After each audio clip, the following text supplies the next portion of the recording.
Good morning, everybody.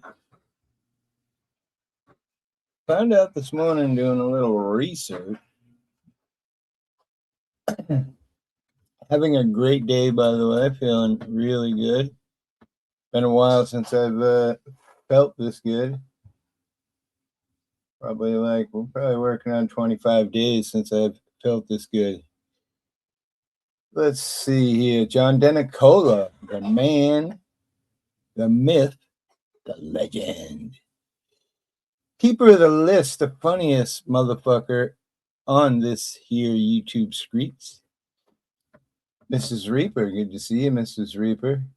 I lost my connection to you guys because of when my dog chewed my phone. I lost passwords to everything, so I've got to get back into whatever that program is and try to log in so that I can say hi and blah blah blah. Who else is in here? Al Powell. What if anything wore the warning signs? Well, I mean, listen, I told you guys my story. I thought I had fucking heartburn. For about 2 months prior to my collapse, I stopped eating pizza, all red sauce, started drinking pear juice because it doesn't have acidity. I was really doing everything that I thought I could do to curb the heartburn. And it seemed like that the only time I was getting this was that when I was door dashing, I would bend over to grab groceries. Little did I know that carrying the groceries from my wife's car to the house was what was causing the problem. And the problem was I had tons of plaque in both veins to my heart. Just so you know, Al Powell, every 40 seconds in the United States as of this year, every 40 seconds, somebody has a heart attack. That's a warning in itself. No constipation because I quit taking opiates like 3 days after surgery and just suffered through the pain because I just didn't want to be on that street of pain medicine. It's password 1234. Duh. Grim Reaper's in here. I haven't seen Grim since I had all my issues. Oh, it's just Mrs. Reaper. Yeah, WhatsApp. I think I can send a link. I just need to download it and then just try to guess the password. I'm pretty stupid, so all my passwords are the same. So, if you get password 1234, well, you've got all my passwords to everything. So, I was talking to Dennis and X last night. I'm like, I don't like writing shit down on a piece of paper. Just heartburn. Never ignore your body. Well, I mean, listen, I thought I wasn't. I thought by curbing the pizza, the red sauce, and all these, I had been drinking. The only juice that I really like is grape juice with cranberry. So I'd stopped drinking that. There he is. What's up, Graham? I got to get my shit back in line with WhatsApp so I can say hi. Good to hear from you, my friend. Told you that you were on my very long list. Look after yourself, brother. Yes. My dad, same thing. Bad heartburn for a while, then stints bypass surgery. Well, I wasn't a candidate for bypass surgery because there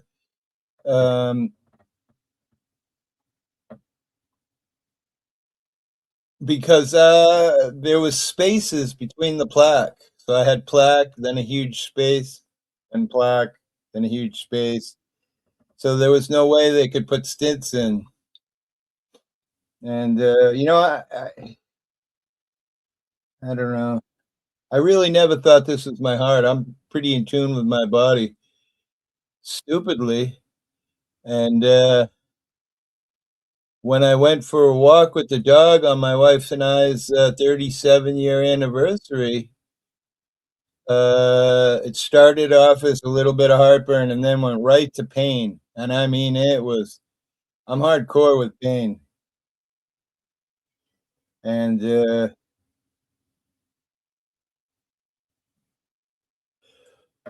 and that's when I panicked, and then that made the pain and the heartburn feeling much more intense. I went to my knees I was about a third of a mile from my house, and I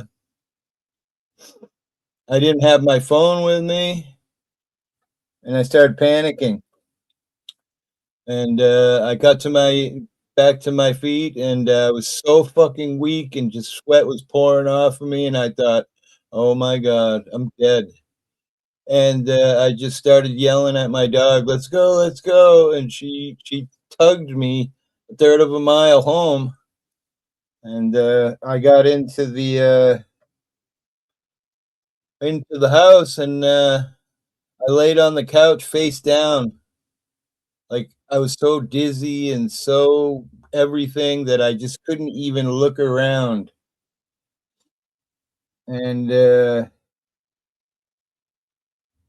so I said, "I'll be fine. Give me a few minutes." Because my wife had taught me this thing, breathe in through your nose, smell the roses, breathe in through your nose, blow out your mouth, and blow out the candles. So if I did that, what I didn't realize was that that's just lowering my blood pressure, which in turn takes the pain away. Can doctors do calcium scans of the heart? Well, see, what they did with me, I believe it's called an angiogram. I was completely awake for it. What they do is they put this mount on your elbow, uh, and they literally inject a wire into your heart or into your arm, I'm sorry. And then they fish this wire all throughout your arm, all the way up to your heart. And in the room, there was probably like a 200 freaking size screen, plus little screens all around the room. So I could see what did it say on the black buddy?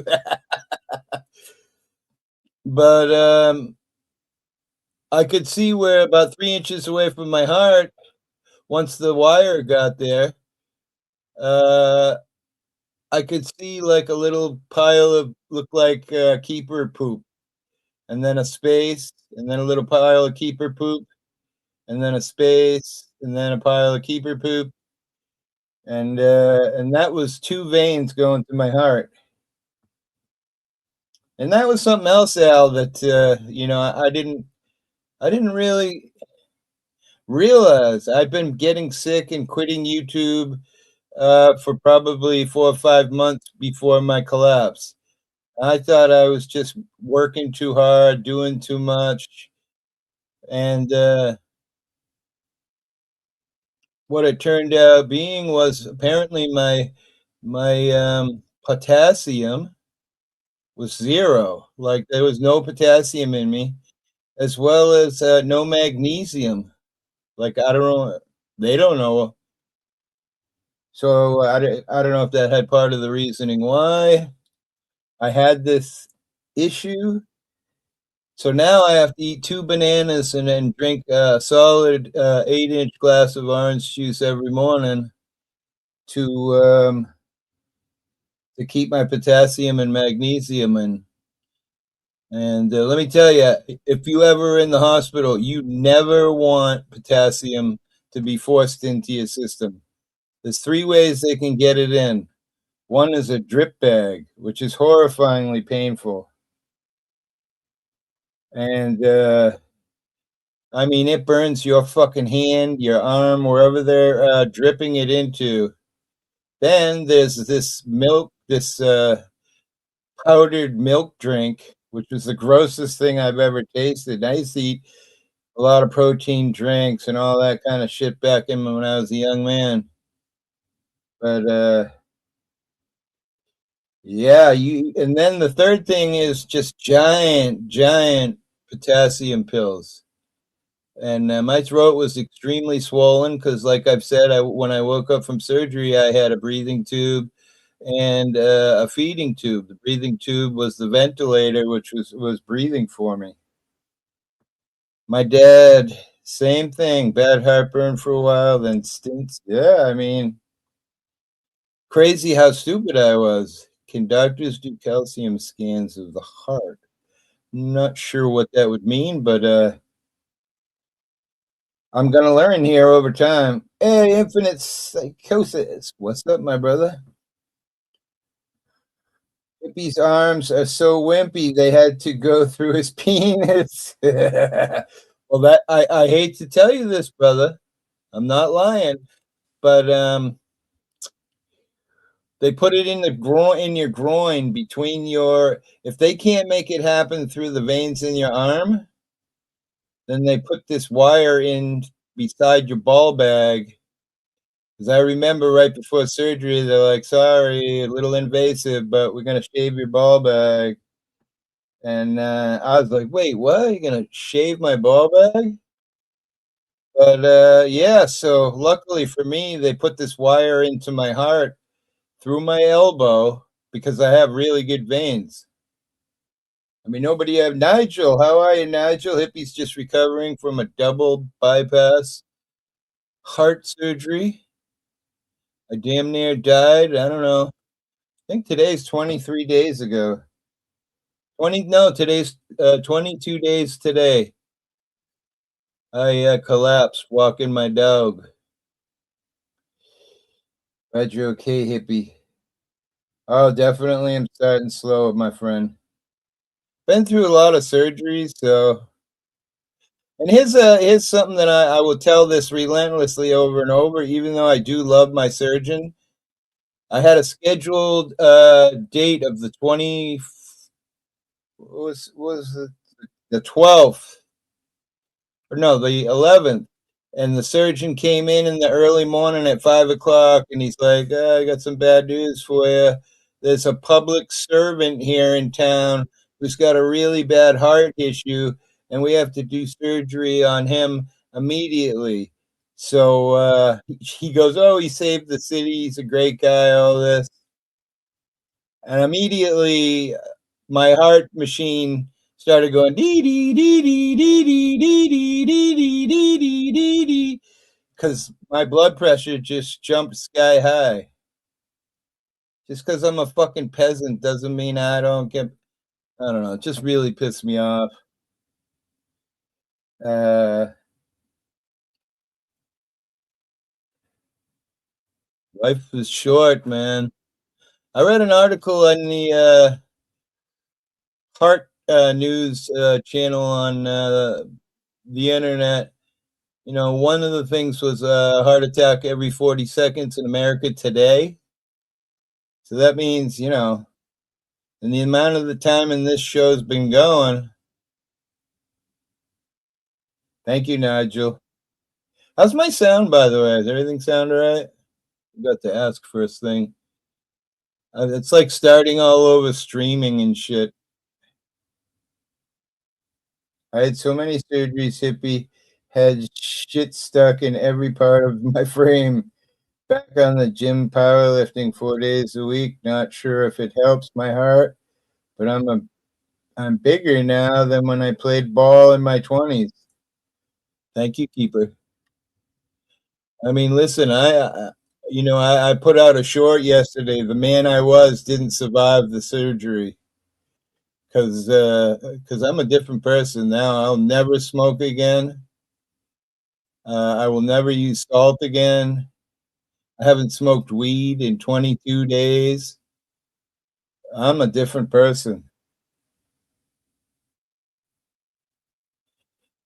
Be surprised how, when you come close to dying, how it changes your thoughts.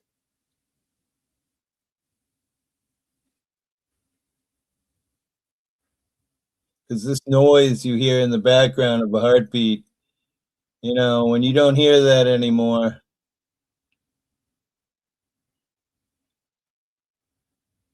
there's nothing left. 5 people, 6 people, 6 beautiful people. The names on the side of the screen: Liz Solomon, Lady Love, Sassy, Witchy Bishy.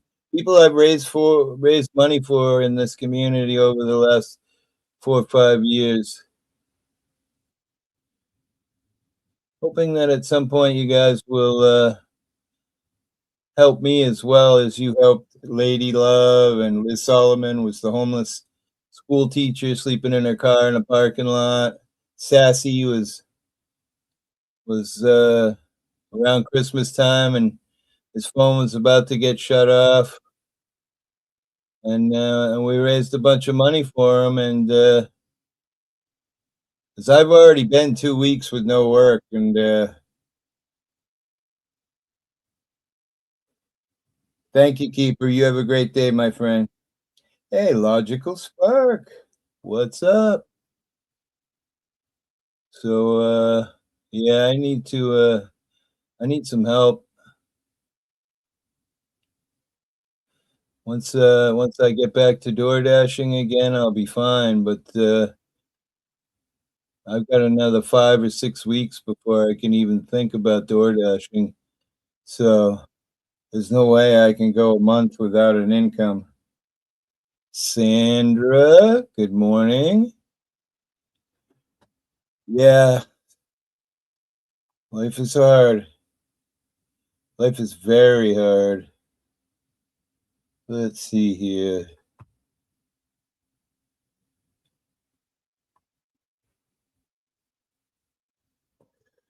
Quick song just so I can chill.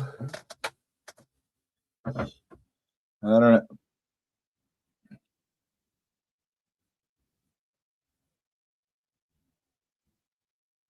What's everybody gonna do on this beautiful day today? What's everybody gonna do today? Supposed to be a beautiful day, not too hot, not too cold. Whiskey clouds. It's a beautiful day.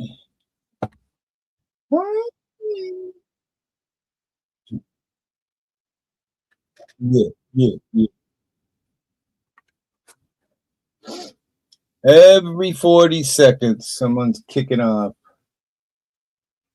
Just breaks me inside to think that it's a disheartening surgery, man. You're a person who's never had a surgery before, and you have this surgery? Yikes.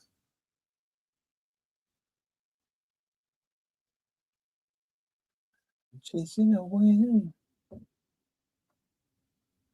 morning, Sandra.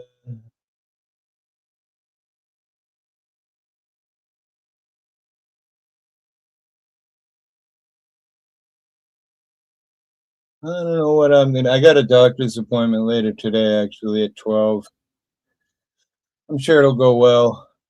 I guess that's one of the good things that, came out of this, surgery was that, the hospital, found me a primary care doctor. Because I'm sure where you live, there's no problems with getting a primary care doctor, but out here on this island, man, it's very difficult to get a primary care. Brandon Mitchell, what you got, Johnny? I haven't even opened a YouTube for this stream yet. Give me a second.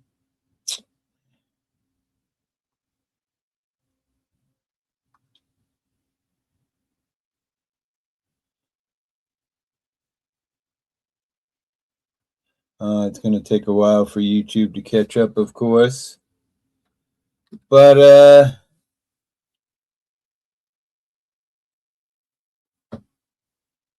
sounds like my voice is very quiet on the. Oh, I've got to turn down. That's why. I see why. There we go. It's like starting all over streaming again. All right, let me. All right, I muted that. I just got to wait for the being wheelchair dependent. I am limited to but what I can do for excitement. Well, I didn't know that about you, Liz, or unless you might have told me, but you know how I was. I was always high out of my mind. I mean, my mind has not had any drugs in 22, 22 days since my first day into the hospital. I've not smoked. I took a gummy or two the first few days, and they had me on blood thinners, and it just got me way too fucked up. And I said, "All right, that's it. I'm done." But in my area, there are basically no primary care doctors. You're lucky if you can find a nurse practitioner to take care of you. Yeah, that's something that I cried to my surgeon about is that you know the fucking healthcare system has become like the fast food service. And if you ain't got money, you ain't getting any good food.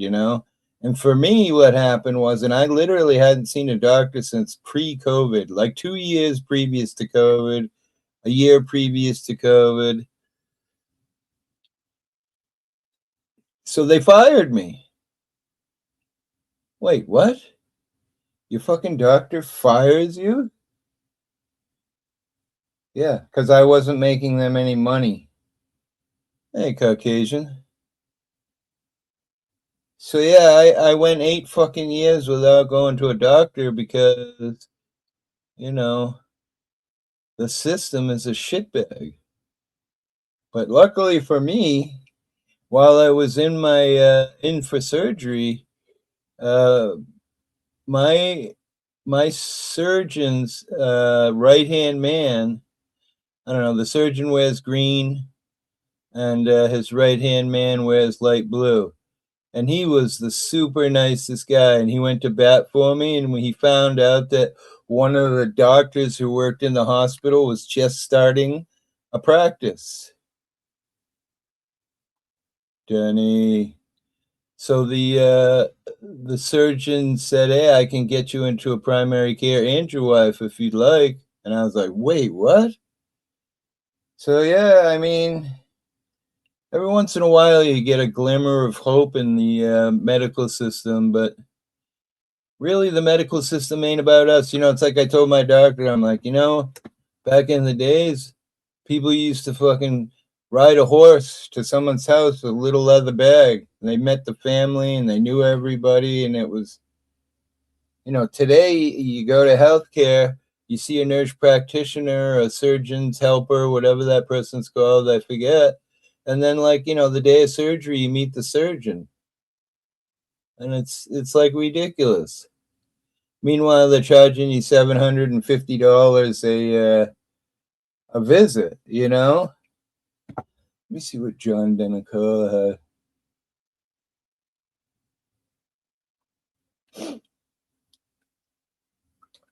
Oh, that looks cool. Let me see. I'll play a song because it'll stop me from speaking for a sec. Give me a chance to catch my breath. Danny, where is Yo, it? What's up? Hippie's feeling really good today. Really, the first time I've felt good. nice.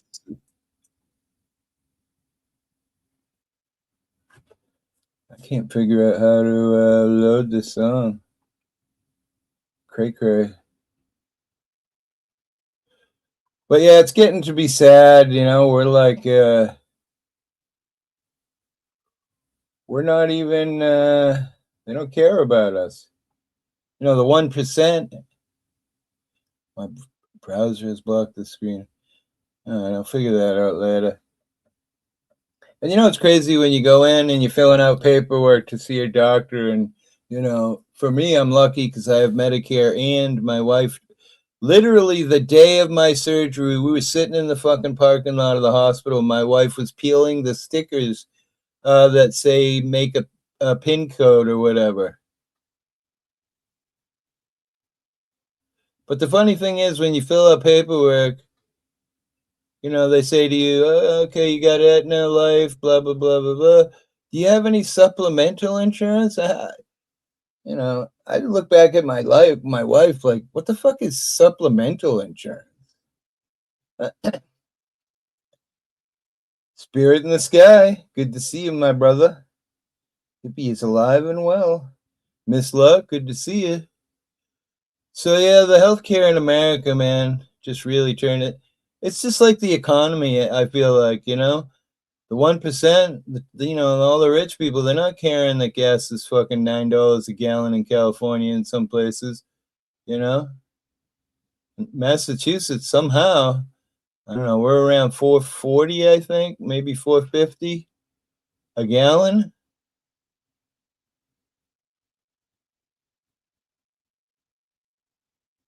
That guy's still alive that sang that song. I have so many windows open, so I couldn't even figure out which one it was, John. Not that I'm shunning your song or anything.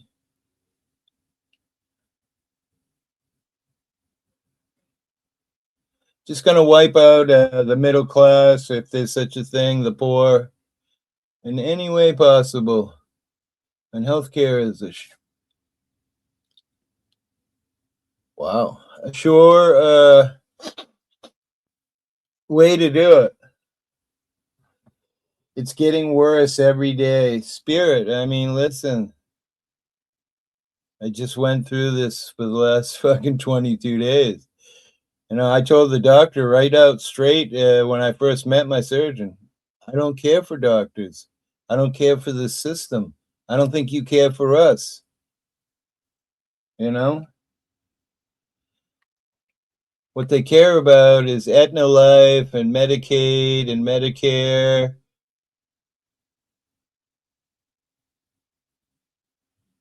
You know, if you're a cash paying customer, you're screwed. Even if you get cash. I can't even imagine. At some point, we'll find out how much my surgery was. I'm guessing it was close to $200,000 easily. Oh, at I was, least.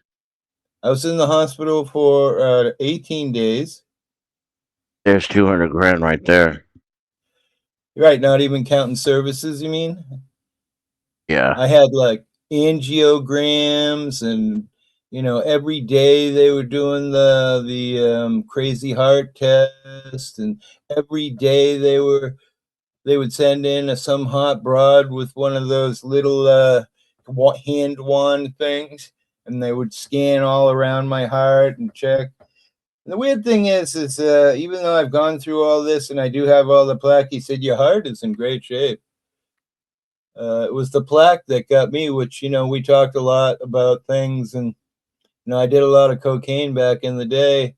And he said the problem with that is it hardens your arteries, which then in turn allows the plaque to build up.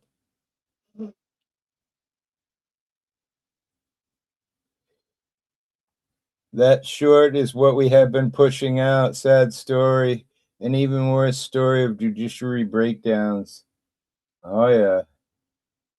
What they care about is what kind of insurance you have. Yeah. Number one reason for bankruptcy in this country is medical bills. Listen, every 40 seconds, I read it this morning on the American Heart website. I was up real early. Every 40 seconds, someone has a heart attack. That means every 40 seconds, you know, hospitals across the country. I was told by my surgeon it's the most popular surgery in the country. And the hospital that I was in does 5 to 11 a week of these surgeries. Wow. Every week, at least 5 minimum, 1 a day. Sometimes if they have an emergency patient while doing a patient, they'll do a second one. The amount of fucking money. And then they cry about they got no money, you know? The number one reason for bankruptcy. I mean, listen. I hear what you're saying, my friend. And the scary thing is, you know, when you're a young guy and you're not caring and you're smoking cigarettes and smoking weed and drinking and, maybe other things, if that was the kind of person you were. You really weren't thinking about when you were fucking 58, it was going to damn near kill you. And, if my wife hadn't added me to that card when she did, I mean, what are they going to do? Are they going to take the money from me? I don't have any money. I don't have anything. I don't have a car. But they probably just take my wife because my wife. Wait, what? They probably take my house. Imagine the money they are making. It's incredible, my friend. At the misery of humans. And then, when I think back in my mind of all these videos, I used to watch a ton of videos on YouTube that I love in the 1920s and 1930s New York City. People were all skinny and looked great. Today, everyone's fat and disgusting, including me. I'm down to 211. I was 242 like last winter. Take your house. Willie! I don't know. And it ain't gonna get. Oh, here's another one. One of the medications that I'm on currently right now is $300 a month. Just one. 300 a month. I'm supposed to take it for 5 months. What the fuck? So what happens if you're poor and you don't got $300 a month and you don't have medicated? They just dig a hole and tell you to lay in it, and such a beautiful day.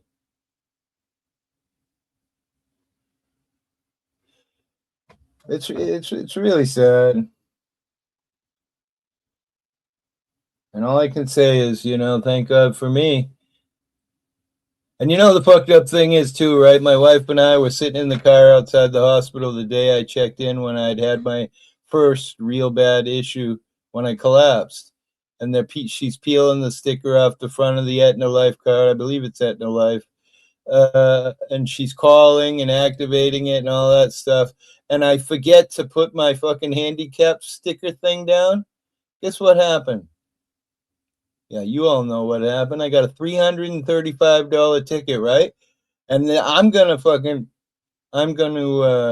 at some point here go to this building to where this parking place is and just give them a piece of my mind. Because I called up. I said, listen, no, I'm disabled from a different issue, but I was at that hospital because I was having a heart attack, or at least that's what I thought. And I forgot to put down the fucking thing in a panic. And I was wondering if you could just, he's like, read the ticket. What does it say? Does it say you can call and get it expunged? I'm like, are you fucking kidding me? No empathy. Typical entitled fucking public employee. And not that it was extremely hard, because we did appeal it, of course, because I do have a handicap. But I've got Junior coming to get me, so I'm getting ready. Thanks, Willie. They charge you for the hole too? Right? Digging the hole, you mean like to crawl in because you don't have insurance? I mean, listen. Go try to check yourself into a hospital without insurance and see what happens. And they put you on a stretcher and wheel you out the back door. And they say Canada is so bad. I mean, I don't know. I've heard stories that although they have free health care,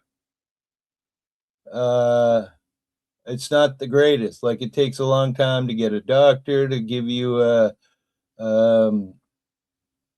referral to a specialist if you need one. So I don't know. I think Canada isn't 100% to America either.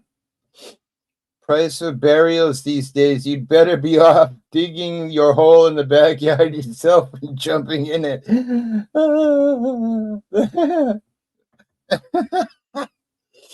Thank you, Oklahoma. Yeah, You got a couple of bucks? Don't be shy. Yeah, I mean, what's it cost to bury somebody these days? Probably 5, 10 grand, depending on how far you want to take your service. Just throw me in the fucking fire and melt me down. Take my ashes down the beach. Fucking throw me in the water. Call it a day. Put me back into the universe. Because that's what I believe.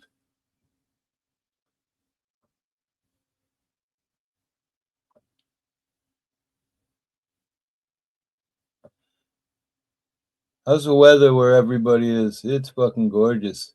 2 days ago, it was 90. I heard it was so hot in Boston. I read an article that solar panels on the roofs of buildings were catching on fire. Wait, what? It's fucking. It's May. Gonna be a rough summer, ladies and gentlemen. And I bet you that heat probably causes some heart attacks as well. Yes, but you're not losing everything like here in the States, Canada.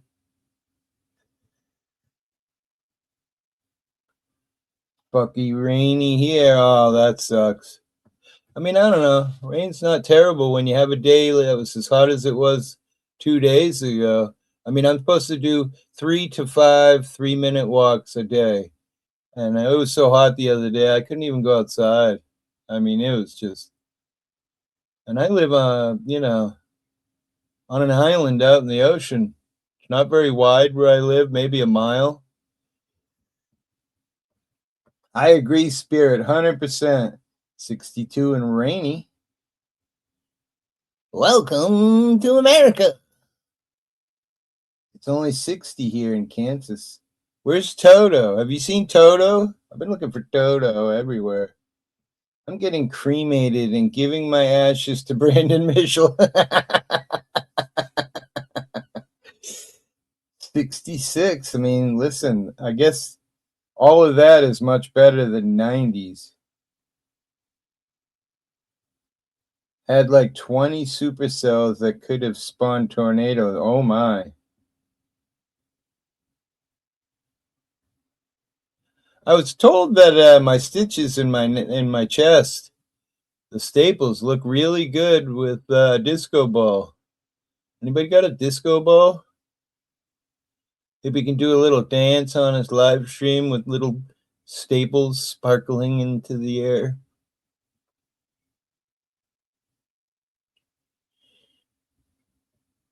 You can have those. Well, we get big hurricanes out here, which are pretty scary, but it's really been like 15 or 20 years since we had a good one. When I met my wife, some 44 years ago, I remember we had a big one. It was Hurricane Bob, I believe. We had 116-mile-an-hour winds. And man, we were without power for over 3 weeks. Since then, maybe a couple storms, 90, 95, but no, Toto's dead? Wait, what? Dorothy. She must be so sad. Morning, D. Johns. 60 here with rain. Damn, it's raining everywhere. I got beautiful sun with some wispy clouds. I wouldn't say it's exactly warm, but hey, D. Johns. I heard you were a woman.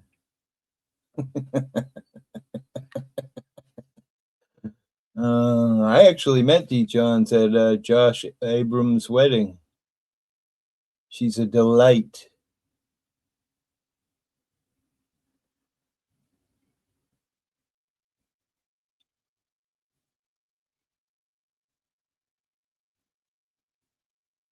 Good old AFA. All of us,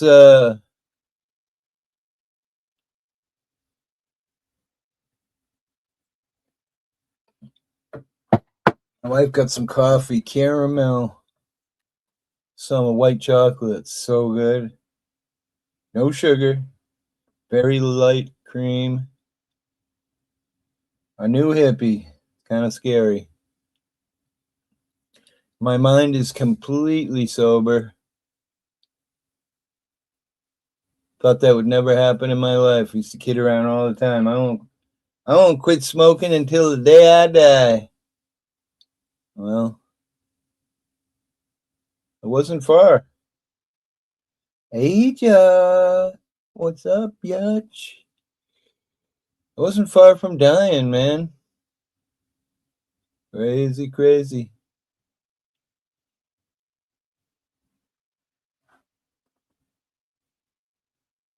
Are you having issues? What's your issues, D. Jones? What's up? I want to say I hope you feel better to other people instead of me, because I'm feeling great. First really good day in 22 days. My leg hurts a little bit with a. Oh yeah, I don't think I've ever talked about this. You know, how they fixed my heart. Elmo, how they fixed my heart was they took a giant vein out of my leg, and that's what was used to do the bypass of my heart vein. That's incredible. Cracking my chest open, I find incredibly incredible. Yeah, you quit smoking the hard way. Thank you so much, Low Dimes. I mean, you're not lying, and I will never pick up another cigarette again. There is no way. Hey, hippie, how you doing, buddy? Elmo, I'm doing all right. I had double bypass surgery. And I think, as I recall, the surgeon telling me that the two veins that were replaced from my leg were the big veins, and that the little vein in my heart was absolutely perfect, no plaque. And he said usually those are one of the veins that's the big problem, because a little tiny speck of plaque on that little tiny vein is the one that's a problem. And yeah, sure, buddy. There you go. Panel link, my friend. Hey, Jock. Give up smoking and drinking and everything. I've been 100% sober for 22 days. Well, I think I just said a few minutes ago, the first few days I was in the hospital, they hadn't really 100% diagnosed me, but because I had heart pain, they wouldn't let me go home. There's another story I'll tell after, but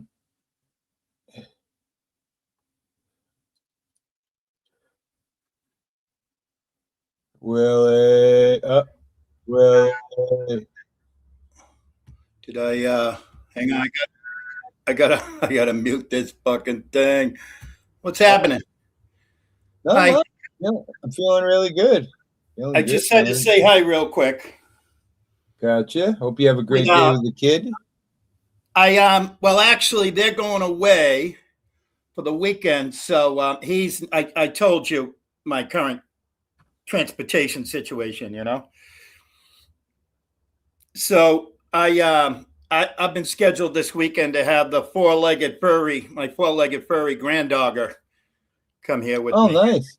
So that's he's really coming to pick me up, and he's actually got wheels that I'm going to borrow his car for at least until Sunday when they come back.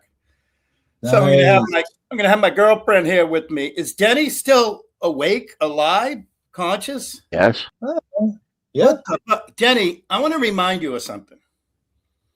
I don't let my own crotch fruit semen demon offspring say I love you, and vice versa, because love is actions. And you saw when I said I love Denny, right? When I first said hello to Hippie. Yeah. Yeah. Denny? No homo, bro. No homo, bro. I'm not trying to Jamie you or nothing here. You know, I just wanted to. I quickly will just comment the same, that I was so surprised to see Denny commenting my stuff. Not that he doesn't care. It's just, you know, he's busy doing his thing, you know. Aren't we all? Yeah. And he left out a couple of amazing comments, and that felt really good. Yeah. And by the way, I left something out when I told you in that comment in your chat last night when I said we're all going to come and group hug you. Yep. I was including myself, D. Johns, many others. All right, it's going to be Right. a big old group. He left out the boner. That's what he left out. No, The boner? no. I'm the only one with the boner. I mean, Hippie had a sex change operation last week, so now I'm looking forward to seeing his new JJ. So this is actually pretty cool. Well, that was one of the questions I asked, and I'm pretty sure the surgeon's helper, whatever that person's name is with the blue, I'm pretty sure he was gayer than a $3 bill. Oh, I heard you say that last night. Yeah. I asked him, was my dick gonna work now? Hey, and he's like, "Hey, girlfriend, all you got to do is try. You want to try right now?"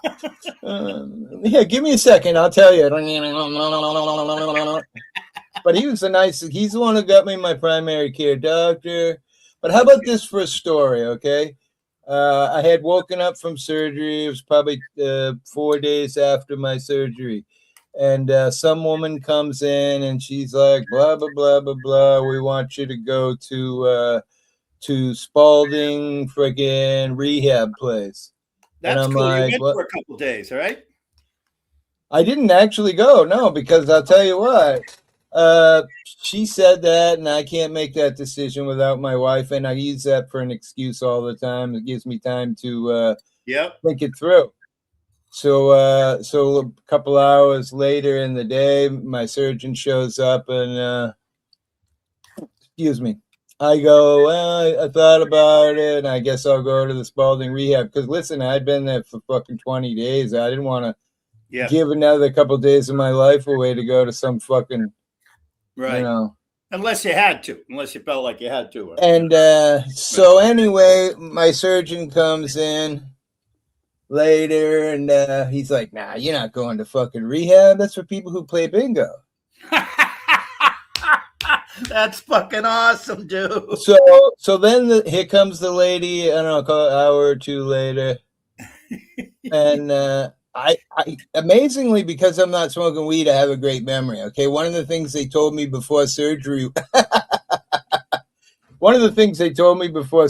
was in order to leave the hospital after my surgery, I had to sit down with the head of the physical therapist.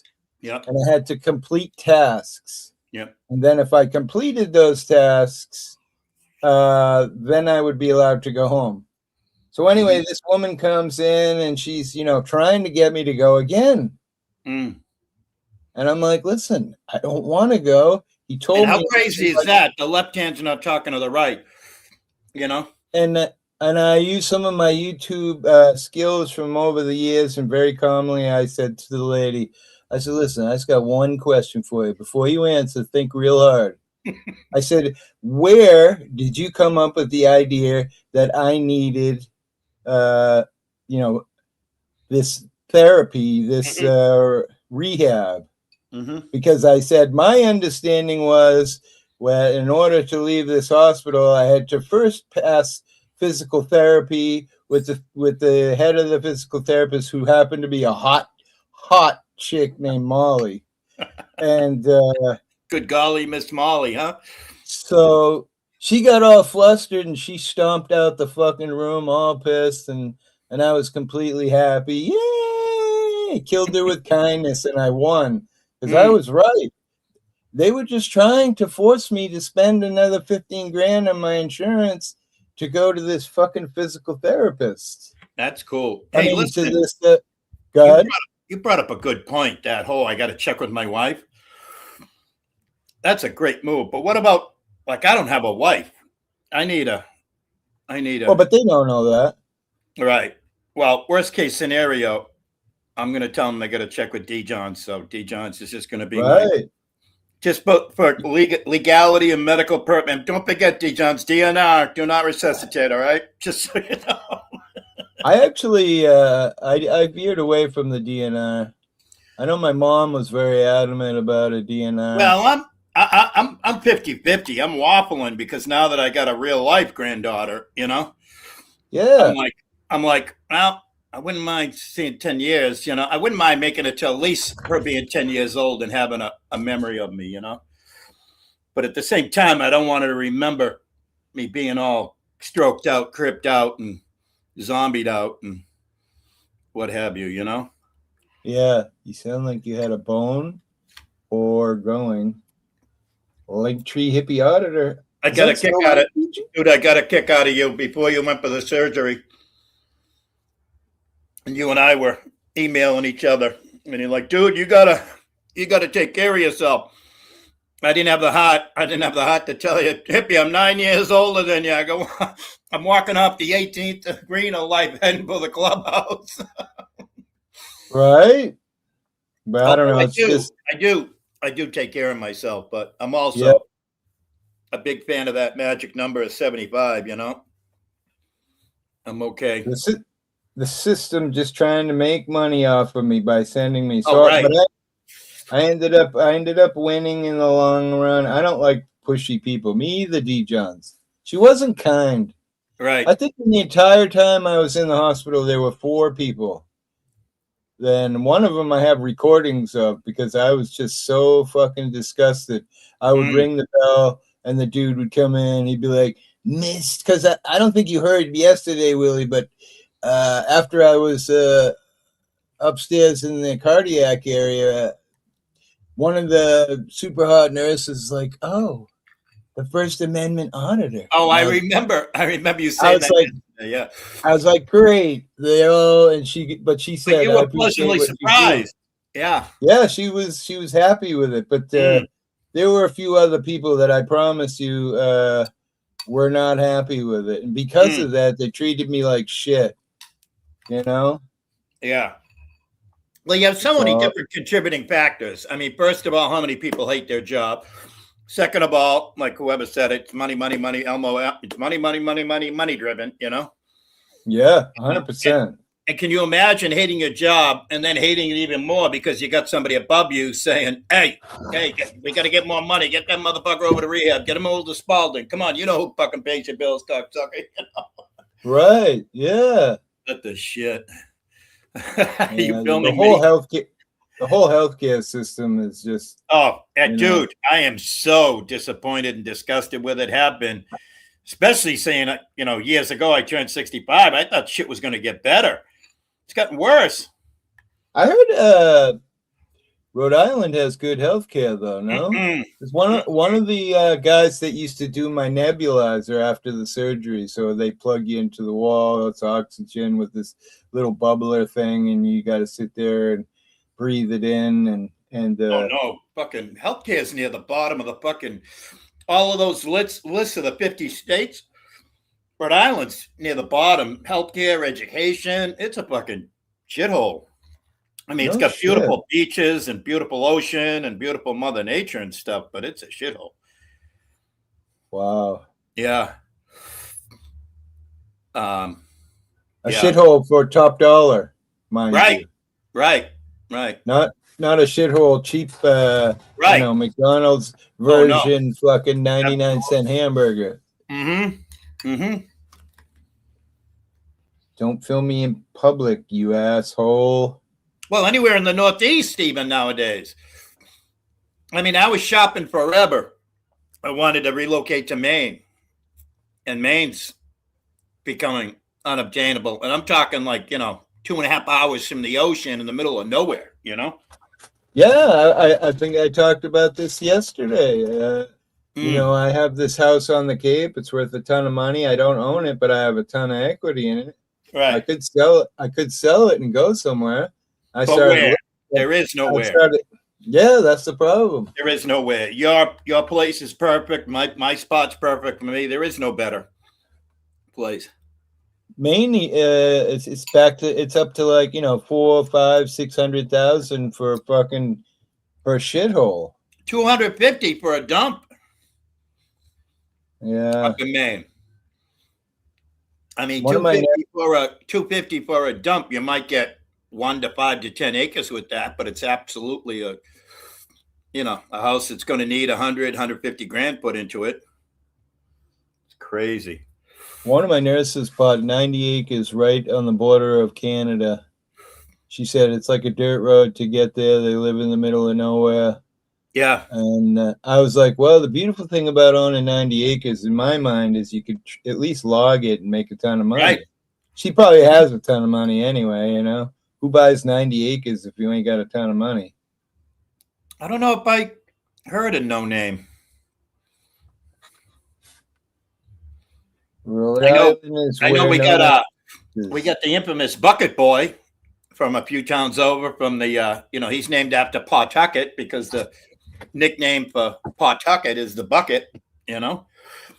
Yeah, I met No Name. I met No Name with the fuck, I can't remember the other kid. Yeet. I don't know if you know who Yeet was, but he was hanging out on PDF's channel. I had driven him. He came and stayed at my house, and then I drove him down to Rhode Island Superior Court. Yeah, actually filmed on the step of the Superior Court. Now, is it No Name also the girl from Michigan that comes on here once in a while?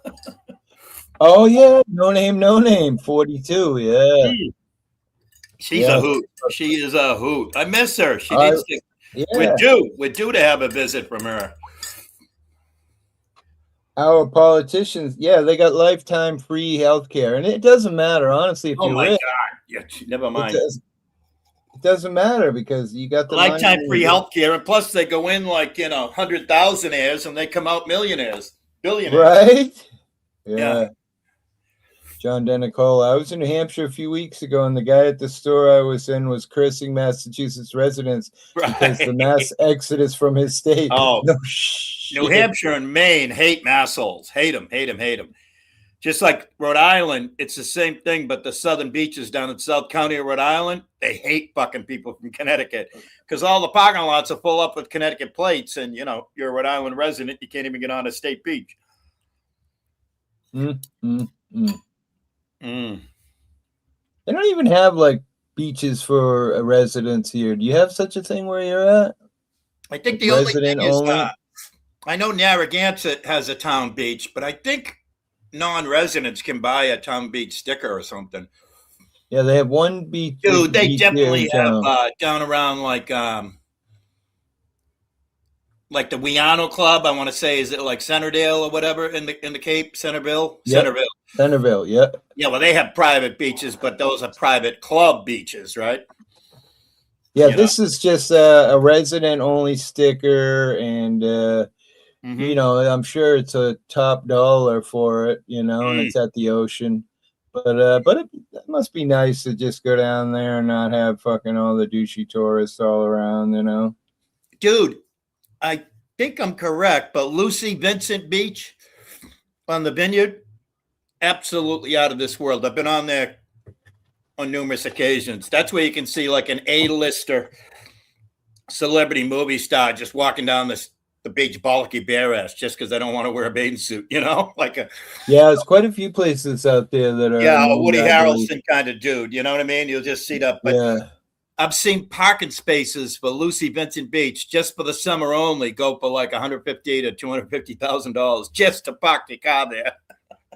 Right.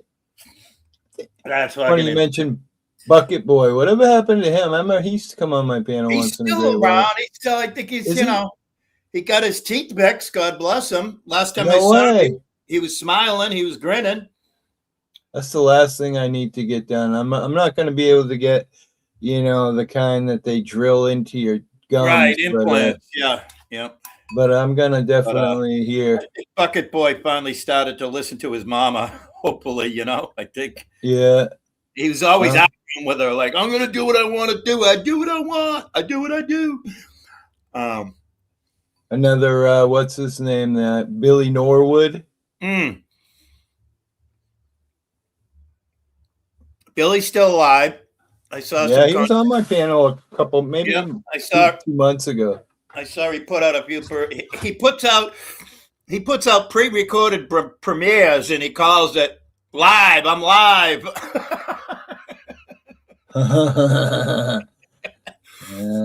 Yeah. I guess. I mean, he's a funny guy. I know he's done a lot of shit on the internet. supposedly smacked his mom or some shit on a live stream. But the funniest thing I ever saw, and I'm pretty sure I was there, Johnny Bravo. Thank you so much, brother, for all the great comments. All of you beautiful people, man. I don't think I could have made it through this. I think I got like 1,000 comments over several days of community posts, which That is so you cool. know, so amazing. Made me feel like you guys were all looking in little windows around the surgery room as I was getting chopped up, you know. Dude, I got to tell you, 100% Jado. no homo, bro. Hippie, I got to tell you something. Go ahead. I was talking to my youngest, and I've told him about you and that I've been out to see you, you know what I mean, and out to visit you and what have you. I'm like, we've been so lucky, family-wise, nobody's ever had a serious. I felt like that was a close relative that was going on to fucking. I don't know anybody that's had major surgery. You know, like you're the closest person to me that's had major. I guess that's a blessing on my behalf. You know what I mean? Yeah. Yeah, I know John DeNicola was feeling the same way. You know, me and John have always had kind of a close relationship. He lost a brother. I lost a brother. Mm-hmm. You know, a lot of the people that I'm very tight with here on my channel over the years were people that, great to hear your voice. Healing vibes, my brother. Thank you, Vic. Thank you so much. Hey, by the way, how was the reunion with the pups? Huh? How'd that go? Oh, yeah. It was a bit rough because, you know, they were super excited and right. I'm on super crazy blood thinners, so just even a scratch could be, you know what I mean? Yeah, they must have wanted to maul you with fucking kisses and hugs and shit. Yeah. Huh? Yeah, it was amazing. But I remember that night my wife sent me that picture of Sharky, and I just started crying. Couldn't stop crying. Aww. I love these dogs, man. I'm not like most people. I agree. They're like my family, you know what I mean? Yeah. All right, man. I gotta go. All right, it's gonna be here in 40 minutes. I gotta go throw some water on my dirty ass. All right. Nice. Take a shower, brother. You stink. I can smell Denny, it over here. Denny, I love you too. Right back at you. All the love, Denny. All right. No homo. No homo, bro. Denny, you gotta go back to your co-hosting duties. Okay, everybody have a day. Be nice. Thank you, Willie. Peace and peace, my brother. Likewise, right back at you. Okay, bye. I wonder if that link tree is. Can someone click on that link tree and tell me if it still works? Because when I tried to find the password for it, as soon as I went to the link tree place, it immediately wanted me to like fill out an application to become a paying customer, and I thought, those motherfuckers, man. They took away my fucking link tree, and now they want me to pay for it. Like, fucking, just the world is awful. I hate this world. Money, money, money, money, money, money, like Elmo said. Willie, wash behind your ears. Still works. Thank you, Jody. That's weird. I got to figure out the password to it. Everybody fill it up with money. Thank you. D-Johns, always. And your ass. Don't forget your ass. That fucking stinky ass of yours. That Rhode Island stink hole. My neighbor, he's prepping his yard. That's what I keep looking at all the time, watching my neighbor. He's prepping his yard. $4,800 a week this year. How the fuck? It's a Cape Cod house with a little dormer off the back. It's kind of got a cute porch way off the back, which is screened in, but $5,000 a week? I don't think so. I have to see the hip doctor today at 11. Yeah, I have a doctor's appointment at 12. Good luck, Zato. I hope... I've had so many surgeries on my body. I have dead people parts in my right leg. I've had 3 surgeries on my neck. I think regular surgeries I could do with my eyes closed, but this heart surgery, man, It humbles you instantly. You're good. You're good, age. Much love, hon. $4,800 a week, Johnny. I ain't kidding you, brother. And look, let's see if I can give you guys. Wait a minute, let me put my camera on. I'll show you a glimpse of it from afar, at least. It's nothing special. It's nice. Let me make this a little bigger.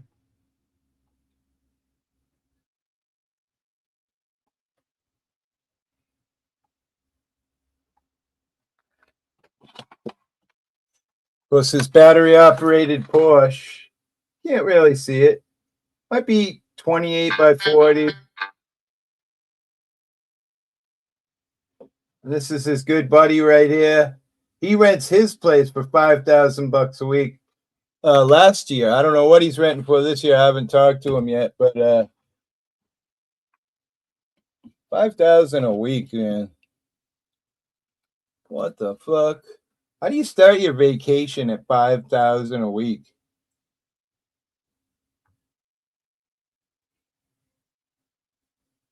You bastard! Quick, kick him from the channel. I have a Cash App, Dennison, $50. We had a little bet. I bet I didn't think you'd make it. I don't even have my heart pillow today, and I'm laughing. It's great. I'm feeling so fucking good. I guess I shouldn't say that. I'll knock on wood. Whenever I was looking at this computer screen, man, it was making me sick. I thought, oh shit, what the fuck's going on? Mars smells like fresh cake flowers. What kind of flowers? More like skunk cabbage. I always feared the heart surgery. Glad you fared well. Yeah, I mean, Johnny, listen, I did a lot of stupid things growing up. And, you know, when you're young and doing stupid shit, you don't think that when you're 58, you're going to have a fucking heart attack, you know? Which, by the way, let me just keep saying it over and over. Every 40 seconds in the United States. 40 seconds. Like, let's count 40 seconds and just imagine that every time that 40 seconds clicks off, someone either died or is real sick. That's fucked up. And, you know, like I said earlier, not only that, but this surgery I had is the #1 surgery in America today. This hospital I was in, you know, did, 7 to 11 surgeries a week. You know, I have no idea how much this cost me, but, or my insurance company, I should say. Bye, Brandon. Have a great day, brother. That's crazy. 5,000 a week. No, a week. So from Monday, you know, I think they do Saturday to Saturday. So check-in is Saturday, and then you leave Saturday early morning. The house cleaner comes, and then the next people check in. So there's 10 usable weeks usually. So he's making like 50,000 a year just on the house alone. It's not huge. I mean, it sounds huge, but to buy that house, I think he bought it for 400,000. That was a long time ago. Take a lot of $50,000 fucking weeks to pay that off. You start your new job tomorrow? Good for you, man. Hell yeah, Johnny. I was doing really good right before this happened, man. I had become a platinum dasher. And once I became a platinum dasher, I was fucking doing real well. I would DoorDash during the day when my wife was at work, here and there. We would go out at night. She'd make, you know, 90, $100 on her account. You know, we were doing really, really fucking good. And then I had heartburn. I feel like I'm gonna have to go through the same stuff when I get older. I fucked up in my 20s with my body, sadly. Yeah, me too. I mean, listen, cocaine, heroin, you name it, LSD. I was always a favorite of going fast. My stint with cocaine was horrifying. You know, some people would get like a half a gram to go out to the bar. Fuck, that was a line for me. You see that one? You can even see which nostril I used to snort it all through. So, and you know, in talking with my surgeon, that's probably one of the things that got me, is it hardens your artery, and then that allows the plaque to stick to the artery. Still doing those stupid things, just in moderation. Well, I think here and there, I talked to my doctor. He's like, I wouldn't smoke again because if you do, I'm going to see you again. And you told me you hate me and don't ever want to see me again, which is not a lie. Rent your house out for a week and stay at the motel. Well, that, you know, hotels out here, $350 a day or more. I don't know. I haven't checked in a few years. But I'm guessing a baseline of 350 and then going up depending on the quality. Well, Johnny, just got to pay attention to your body, you know. You got something going on that it doesn't feel normal, don't wait fucking 6 months like I did. It might even be longer. I had what I thought was indigestion for a long, long time. And it turns out I had no potassium in my body and no magnesium. I had, for whatever reason, 9 o'clock. But I will tell you guys too. You know, I'm the day I was leaving, I had to meet with all these head people for all these different departments, and I met with the head of the dietitian, and to break the ice, I said to her, I said, oh, I'm just really hurt, and she goes, oh, what's wrong? And I go, well, I just pepperoni pizza is my favorite thing in the world, and I can never have pepperoni pizza again. And she's like, oh, no. Listen, let me tell you something. It's not the end of life. It's just a change. She said, what I recommend people do is they pick one day a month. I recommend the 15th, so it's easy to remember. It's halfway through the month. And go out and have, you know, a piece or two of pepperoni pizza. Just don't. She asked me, how many pieces of pizza would you normally eat? The whole fucking box. I mean, not a lie. Hippie, did you rent out the garage? You know, the garage is so close to done. That was like with door dashing here right before this happened. I had gotten all my bills current. My mortgage was current. My second mortgage was current. My car insurance was current. My electric bill was current. It was everything but the cable and the cell phone. And then this happened. So my next thing was to finish up the garage. I don't need a heck of a lot to rent it out, but you know, definitely 4 or 5 grand. But I was very close. I need just like toilet. I need the heat connected to the boiler. I need all the floors done. Just a whole bunch of stupid shit. Definitely ain't free. Maybe not 5,000, maybe not 4, but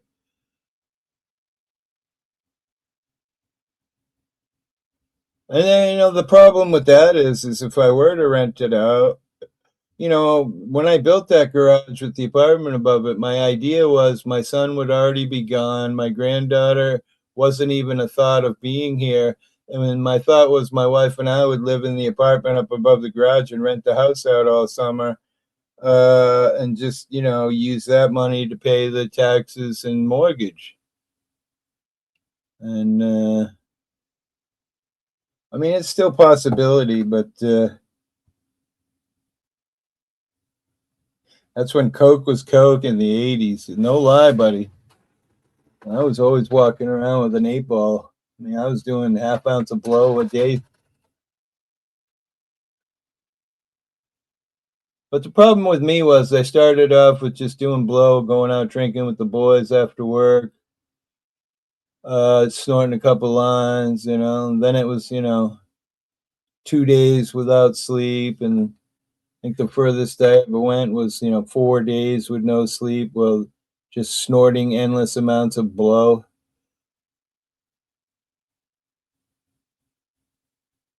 And then I started smoking it, and that's just where it went bad, where I lost my teeth. And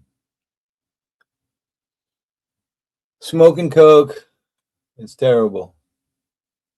Not a taste like it in the world, but I wouldn't recommend it to anyone, especially nowadays with the fent.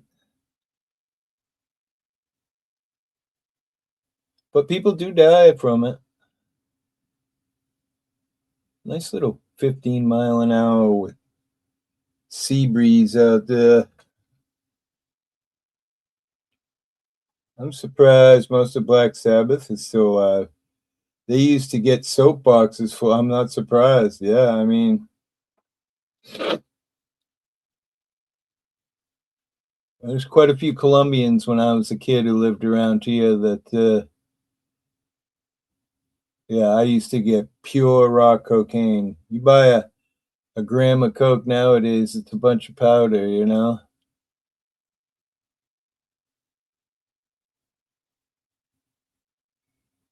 I hope my dick works after all this.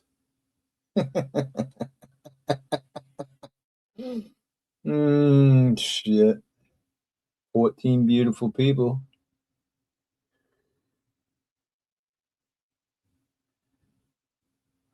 Trying to think if there's any other funny stories in the hospital.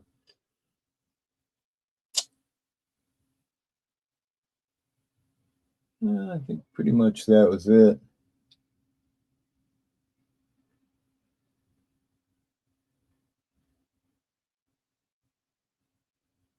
Summer's already began out here on the Cape. The tourists are here. It's on.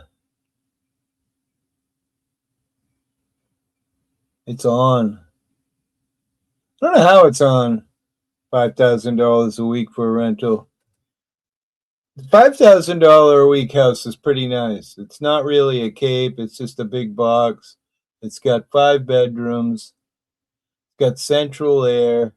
Really nice central $5 air. to buku. $5 what? It's hard to believe that any place could charge that kind of money. But in a regular apartment out here for 1 bedrooms, $1,200 to $1,400, maybe even $1,600 a month, if you could find one.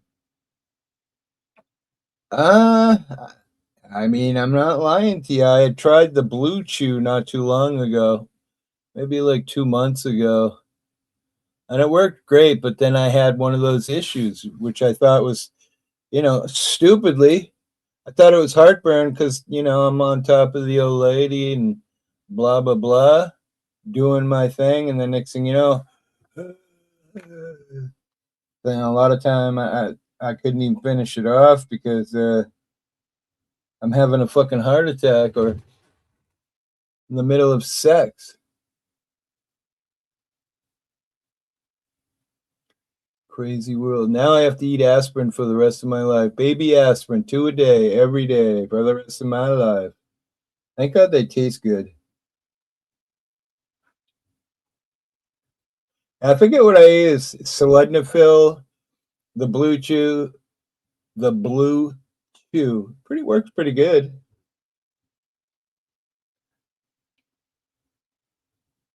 Oh shit, Danny, you scared me. Go back to sleep. That was just my heart speaking. And thank God for. Oh, you want to hear a funny story? How about this one? For the last couple of days in the hospital, I really wasn't sleeping very good. And Zato, I wasn't sleeping really good. And night before last, I had this dream that my wife, my son, and I were at a bar. And my wife got lippy with somebody and a big thing, shindig broke out.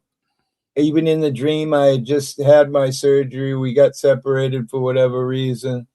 I'm at home, but I go outside and I can hear like my son and my wife and some people. And I'm like, what the fuck? And then next thing you know, like I hear a window in my house smash and the dogs go crazy. And so I run up into my attic and I'm hiding. And I had this pole in my house, like a fire department, which is just a dream. But I heard my dog yelp or something happened. And so I go to slide down the pole. And as I'm coming down, I look down and I can see this young guy and he looks very angry. And I'm like, oh, fuck, I can't climb up. So I slide down the pole. And when I get to the bottom, my dog Sharky is there and she's drooling and she's growling a little. And the guy said something about, oh shit, mean looking dog. And I go, yeah, she's not the one to worry about. And my dog Ocean, who's the vicious one, jumped off of the balcony up above and just like tackled the fucking dude and was ripping him to pieces. And I was just like, what the fuck? And then I woke up like, what that dream means. If someone has a book that tells you about fucking dreams, that was just fucking the most rad dream I've ever had. You said you were you're taking baby aspirin. How do they know like when it's too old to be baby aspirin? I don't know. Honestly, I mean, I think any kind of aspirin will work, but for some reason they like the baby aspirin, and I think the reason why, in my mind, is because it's chewable. Yeah. As opposed to a regular aspirin where it's you can't chew that and take that all in at once. I think you absorb it quicker when it's chewable. So of course, supposedly every 40 seconds in America, someone has a heart attack. If you're eating aspirin, the outcome is supposed to be a lot more dramatic by taking this baby aspirin than if you don't take it, which seems, I don't really understand that in my head. I'd have to read the research, but I know it's true. No, they've been saying that for years. You going to the doctors today too, huh? Yeah. What time is it? 9:11. 9:11. Wow, that's odd. Yeah, I got to be there at 11. I can't drive for 6 weeks. So here's another funny story. So when I got home the next day, the Visiting Nurses Association, because I'm on Medicaid, came by my house. There's an Indian guy, Toker. He's a real nice guy. One of the things he asked me was, how'd you get home? I said, they brought me out of the hospital and I jumped in the front seat of my car. And he instantly goes, wait, what? I said, the nurse wheeled me out. I jumped out of the wheelchair and jumped into the front seat of my wife's car. He goes, wow. Unfucking believable. And I'm like, why? What? He's like, because if God forbid your son had ever hit anybody, the airbag would have went off. It would have killed you instantly. Because of the pressure of the fucking, because they cut your rib cage. Yeah. So it would have just crushed right into my heart. How your son's driving? Well, that's a whole nother discussion. I think we got some bad things going on here at the house. My son joined a crazy motorcycle gang south of Boston, and I feel like things ain't good in his mind right now. And it sucks for me because, here I am 100% sober going through the worst thing in my life. He's going to punish me again with his fucking bullshit, Even my granddaughter mentioned it, so I'm not the only one. Good to see you home, says Bubs. It's good to be home, man. Hmm. A little scary, but good. I think the scariest part for me right now is these crazy blood thinners. If I fall and stub my toe, it's I could bleed out.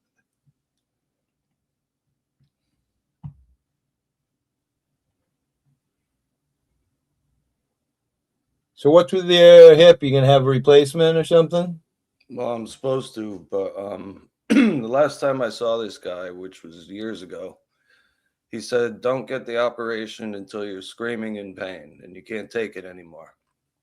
And so I've been going by that, but I'm applying for disability now. So in order for him to fill out the paperwork, I got to go see him today. Gotcha. And we'll see what he says today. I mean, maybe he'll say, get the operation. I'm not sure. Yeah, my good buddy I grew up with. I don't know. I guess 11 years ago, he had his first hip replacement, and he just had one done a year ago. I guess it's like most surgeries, 10 years, and he recovered real quickly, amazingly quickly. They get you up and walking immediately so that you get used to it. Yeah, with me, it was the next day after surgery. They had me walking around and they gave me like this tape on the floor and with check mark sort of thing. And you've got to reach a certain goal. Yeah. Every so often, which is kind of wild because, back in the old days, they just let you lay in fucking bed simmering on fucking opiates endlessly. Yeah, for like 3 months or not 3 months, 3 weeks or something, Yeah.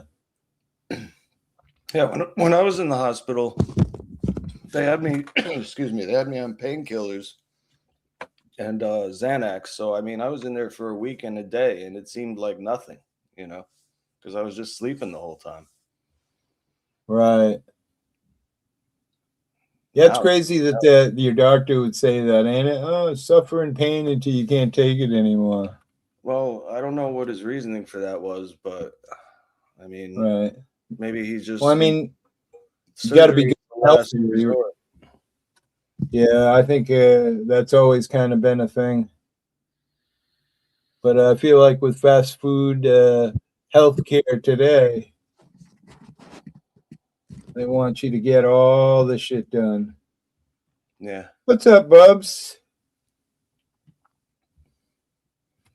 I'm afraid of what's going to happen when all these fucking millennials and shit become doctors and nurses. Or be worried about even worse, like AI becomes a doctor. Yeah. I don't know. I think I would trust AI more than I would some of these people today, though. Well, you're not lying there. I feel like where AI would be good in the healthcare system is just symptoms / paperwork / But the AI does fuck up and make mistakes. I actually saw something in the news this morning about data centers, and they were talking about the water around all these data centers for AI that the government is promoting them to build relentlessly. Yeah. And, hey, Jamie, thanks for all the beautiful comments, brother. Told you would make it to the other side. Well, I think, Jamie, to be honest with you, the original hippie is no longer. This is a new hippie. But yeah, again, I appreciate all your love, brother. All of you. Don't spit, swallow. But yeah, I am alive. I'm feeling really good today. It's probably the best I felt since I checked into the hospital 22 days ago. And hopefully it just gets better and better, Hopefully someday my dick gets hard.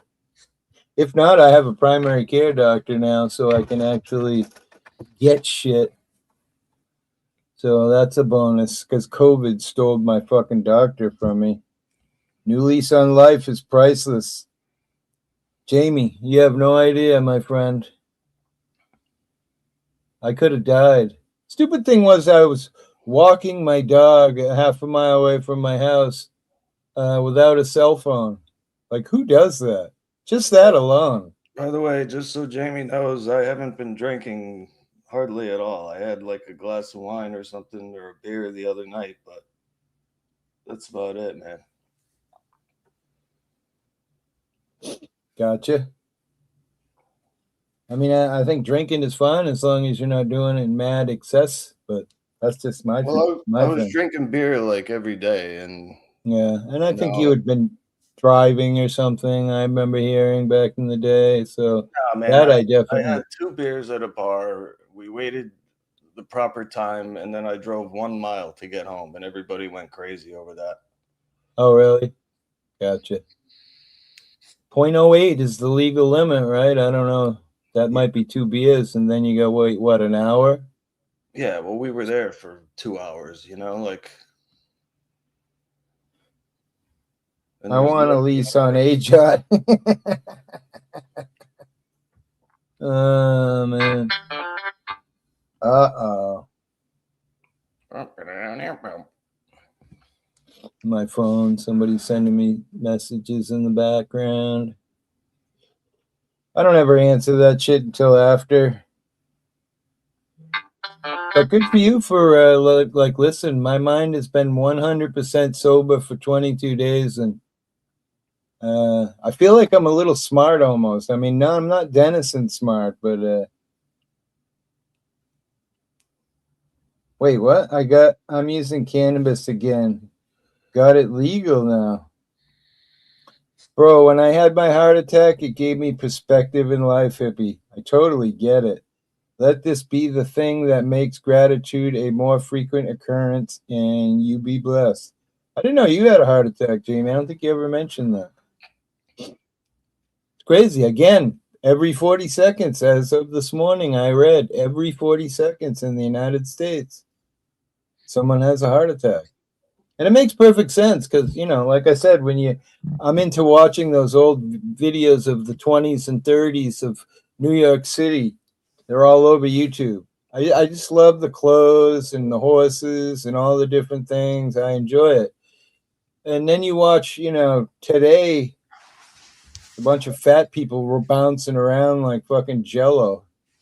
As this fucking fast food fucking is killing us. They tell you that it's every 40 seconds someone has a heart attack, but what they don't tell you is that it's the same guy. He's just really unhealthy.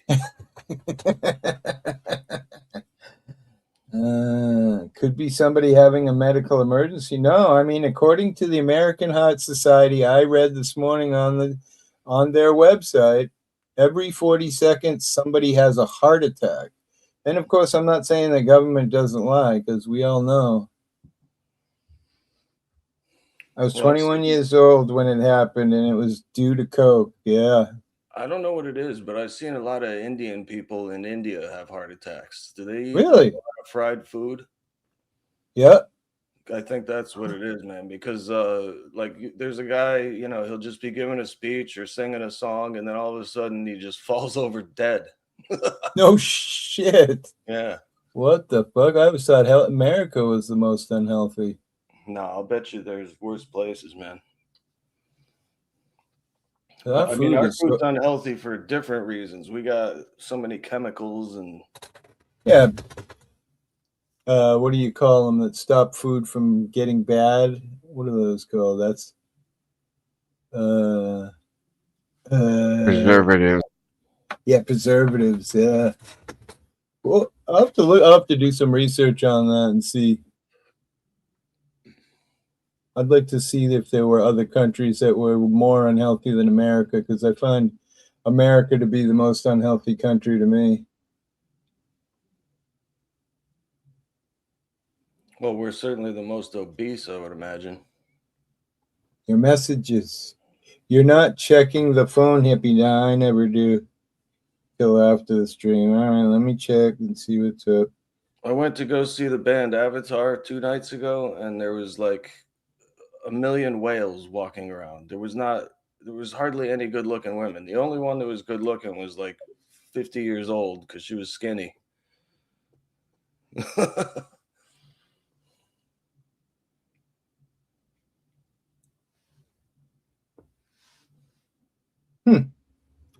Nothing important. Just my wife saying that my kid has disappeared. He's supposed to take me to the doctors, and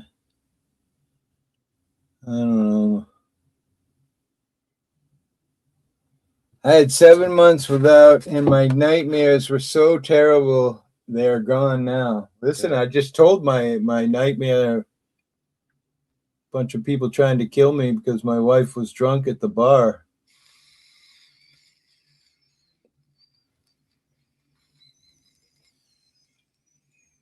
And my dog Ocean saved me. How my brain puts together all that shit. It felt so real. Like I even had bypass surgery. What's Like Ocean's in the first dream. name? What's Ocean's first name? Is it Billy? Their birthday's Thursday. Next week. 2 years old. So that's I see 14 dog years or what? Yeah, I don't know. There's all kinds of speculation on 9 years to humans, and I always heard I it don't was know. 7, but that was a long time ago. I got the AI open with that. Oh,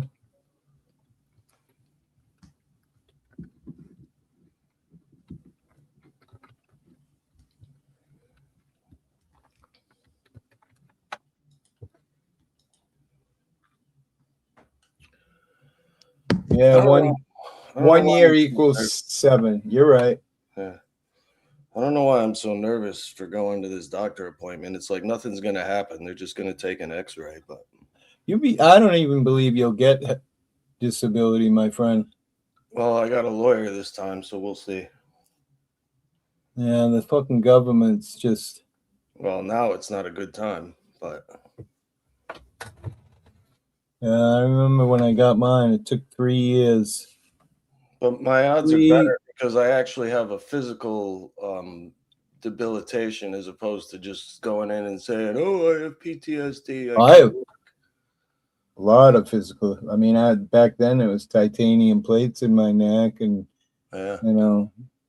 complex regional pain syndrome in my left arm, which I'm amazed that I can still use my left arm because getting old sucks. Anybody ever tell you that? Yeah, plenty when I was a little kid. Everybody was jealous because I was a little kid. Oh, wow. I didn't really read the whole article until I just looked over, and it says the science behind a DNA study show dogs are on a logarithmic curve, not a straight line. 1-year-old dogs is biologically closer to 15-year-old human, not a 7-year-old. Oh. So, poor bastards. And I heard that big dogs don't live as long as little ones. Is that true? Yeah, that's my understanding too. I remember reading that when I lost Elsa there a couple years ago. The saddest moment in my entire life. We lost that chocolate lab, and it just broke me in half. I sat on this YouTube channel crying on a regular. I missed her so bad. Sit here and look at pictures of her and play sad music like some kind of fucking, Well, me and my bird are connected mentally. Like, I was outside spraying the outside of the house for bugs, ants, and stuff. And I came around the corner and he freaked out because I scared him. He saw me through the window and he fell in his cage. And I knew it. I just knew that happened without seeing it or hearing it. And my mother says, what kind of bird? Cockatiel. Oh, nice. He's old, so he can't fly anymore. Yep. He's like 20 years old. And he was like, so I just knew that had happened. And my mother says, how did you know that? And I said, well, because me and him are mentally connected, Like a mother and child, right? Or like Mom knows. The Corsican brothers. Here's a funny story for you, right? It was probably 30 years ago. I lived in this apartment building. There's 4 or 5 different apartments in there. My bedroom was in a loft up above. and there was a spiral staircase that went up to the loft. Yeah. So I had a giant shepherd at that point, and she never went up those spiral staircases because it was really tight and like very steep. Yeah. And so I woke up in the middle of the night, and the dog was whimpering at my bed. And of course, me being the douchebag that I am and was, I'm like, shut up, lay down, probably. I don't know what exactly I said, but. And then I put my head back down to fall asleep, and I could hear beep, beep, beep, beep, beep, beep, beep, beep, beep, beep. And immediately I panicked. I ran, jumped over the railing, a whole story, land on the ground, and I'm about to open my front door, and my phone rings. And it was my mother, who I hadn't talked to in like 2 years because she had called DSS on me. And she's like, are you all right? And as I opened the door, as she's saying that, I could see smoke coming out of the entire doorway all the way around. And immediately I start yelling at my wife. I fucking hang up the phone. I run and jump, and I kick the door down. And inside, all I can see is smoke with air about this much on the bottom of the floor. I get down on my hands and knees, and I'm looking in, and I see what to me looked like a head of a cigarette that was like, the size of a dump truck. Yeah. I'm like, what the fuck? So anyway, I crawl in there, and I crawl to the guy's bedroom because I knew the setup of the house. And there's him and his dog sleeping on the floor. I'm like, Miles, wake up. The house is on fire. Nikki. And so he, of course, gets up and starts coughing. And I'm like, get down on the floor. We crawl out of there. The fire department shows up. They freak out at the guy because he fell asleep in the chair with a cigarette. And when he woke up, he just lit the cigarette was in the chair. Luckily, the house didn't catch on fire. Yeah. And the best part was they put out the chair, they yell and scream at him, they drive away. About half an hour, 40 minutes later, I hear, it's like 2 a.m. I'm like, what the fuck? The chair caught on fire in my driveway. And they put it right up against the car. Wait a minute. What happened? When my wife was calling 911, and so I was running into the guy's house to save him. When we got out, everybody went outside of the house, and there's like 4 families living there. We're all, like, oh my God, we could have died because of Miles, And so they yell and scream at him, you piece of shit, you could have killed 4 families, blah, blah, blah, blah, blah, this and that. And they extinguish the chair with whatever means, the hose, fire extinguishers, whatever, this and that. Yeah. And then they pull the chair up against the car in the driveway. And then they leave. It's probably an hour, whatever. And it caught on fire again? And it caught back on fire again. And I remember my buddy Matt, who lived downstairs, God rest his soul, he's gone now, but I remember him freaking out at the fucking rescue. Because if the car had caught on fire, would have been bad. There was a line of 6 or 8 cars across the front of the apartment building. Witchy bitchy Nikki, your name is on the screen now, just showing some of the people I've raised money for over the years, hoping that, at some point here I can get some help from the people, because I'm already 18 days with no steady income. It's going to go bad quick. I remember Liz Solomon, she was the homeless school teacher. We raised $700 for her. She was a good woman. Never saw her again, though. Dogs are getting into something. I had 7 months without my nightmares. So terrible. What's going on out there, dogs?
Restless dog syndrome.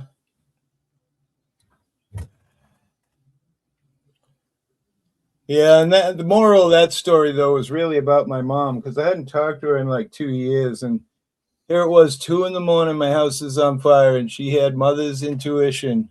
Hmm. You know what I mean? Are you all right? Are you all right? Yeah.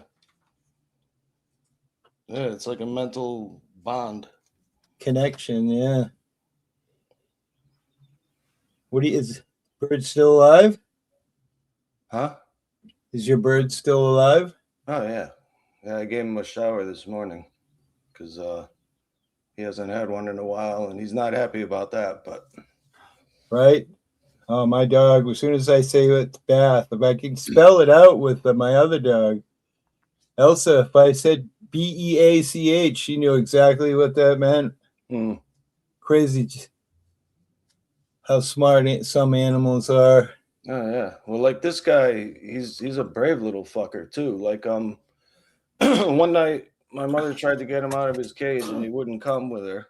So she went to bed and he was in the kitchen in his cage and he freaked out. So he jumped out of his cage because he can't fly anymore. And he jumped out of his cage. He walks all the way from the kitchen around the corner in the dark, goes to my mother's bedroom, and he walks in and he sits on her shoe.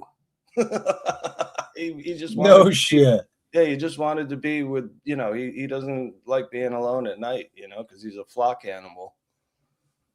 Makes But sense. he's smart as hell, man. Like she'll pull out the Cheez-Its and be eating them at the kitchen table, and he'll jump out of the cage and go over and try to get at them.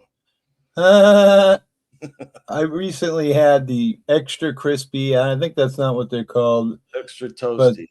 extra toasty. They are so good. Oh my god! I like the I could extra not cheesy eat ones. a whole box of those fucking things.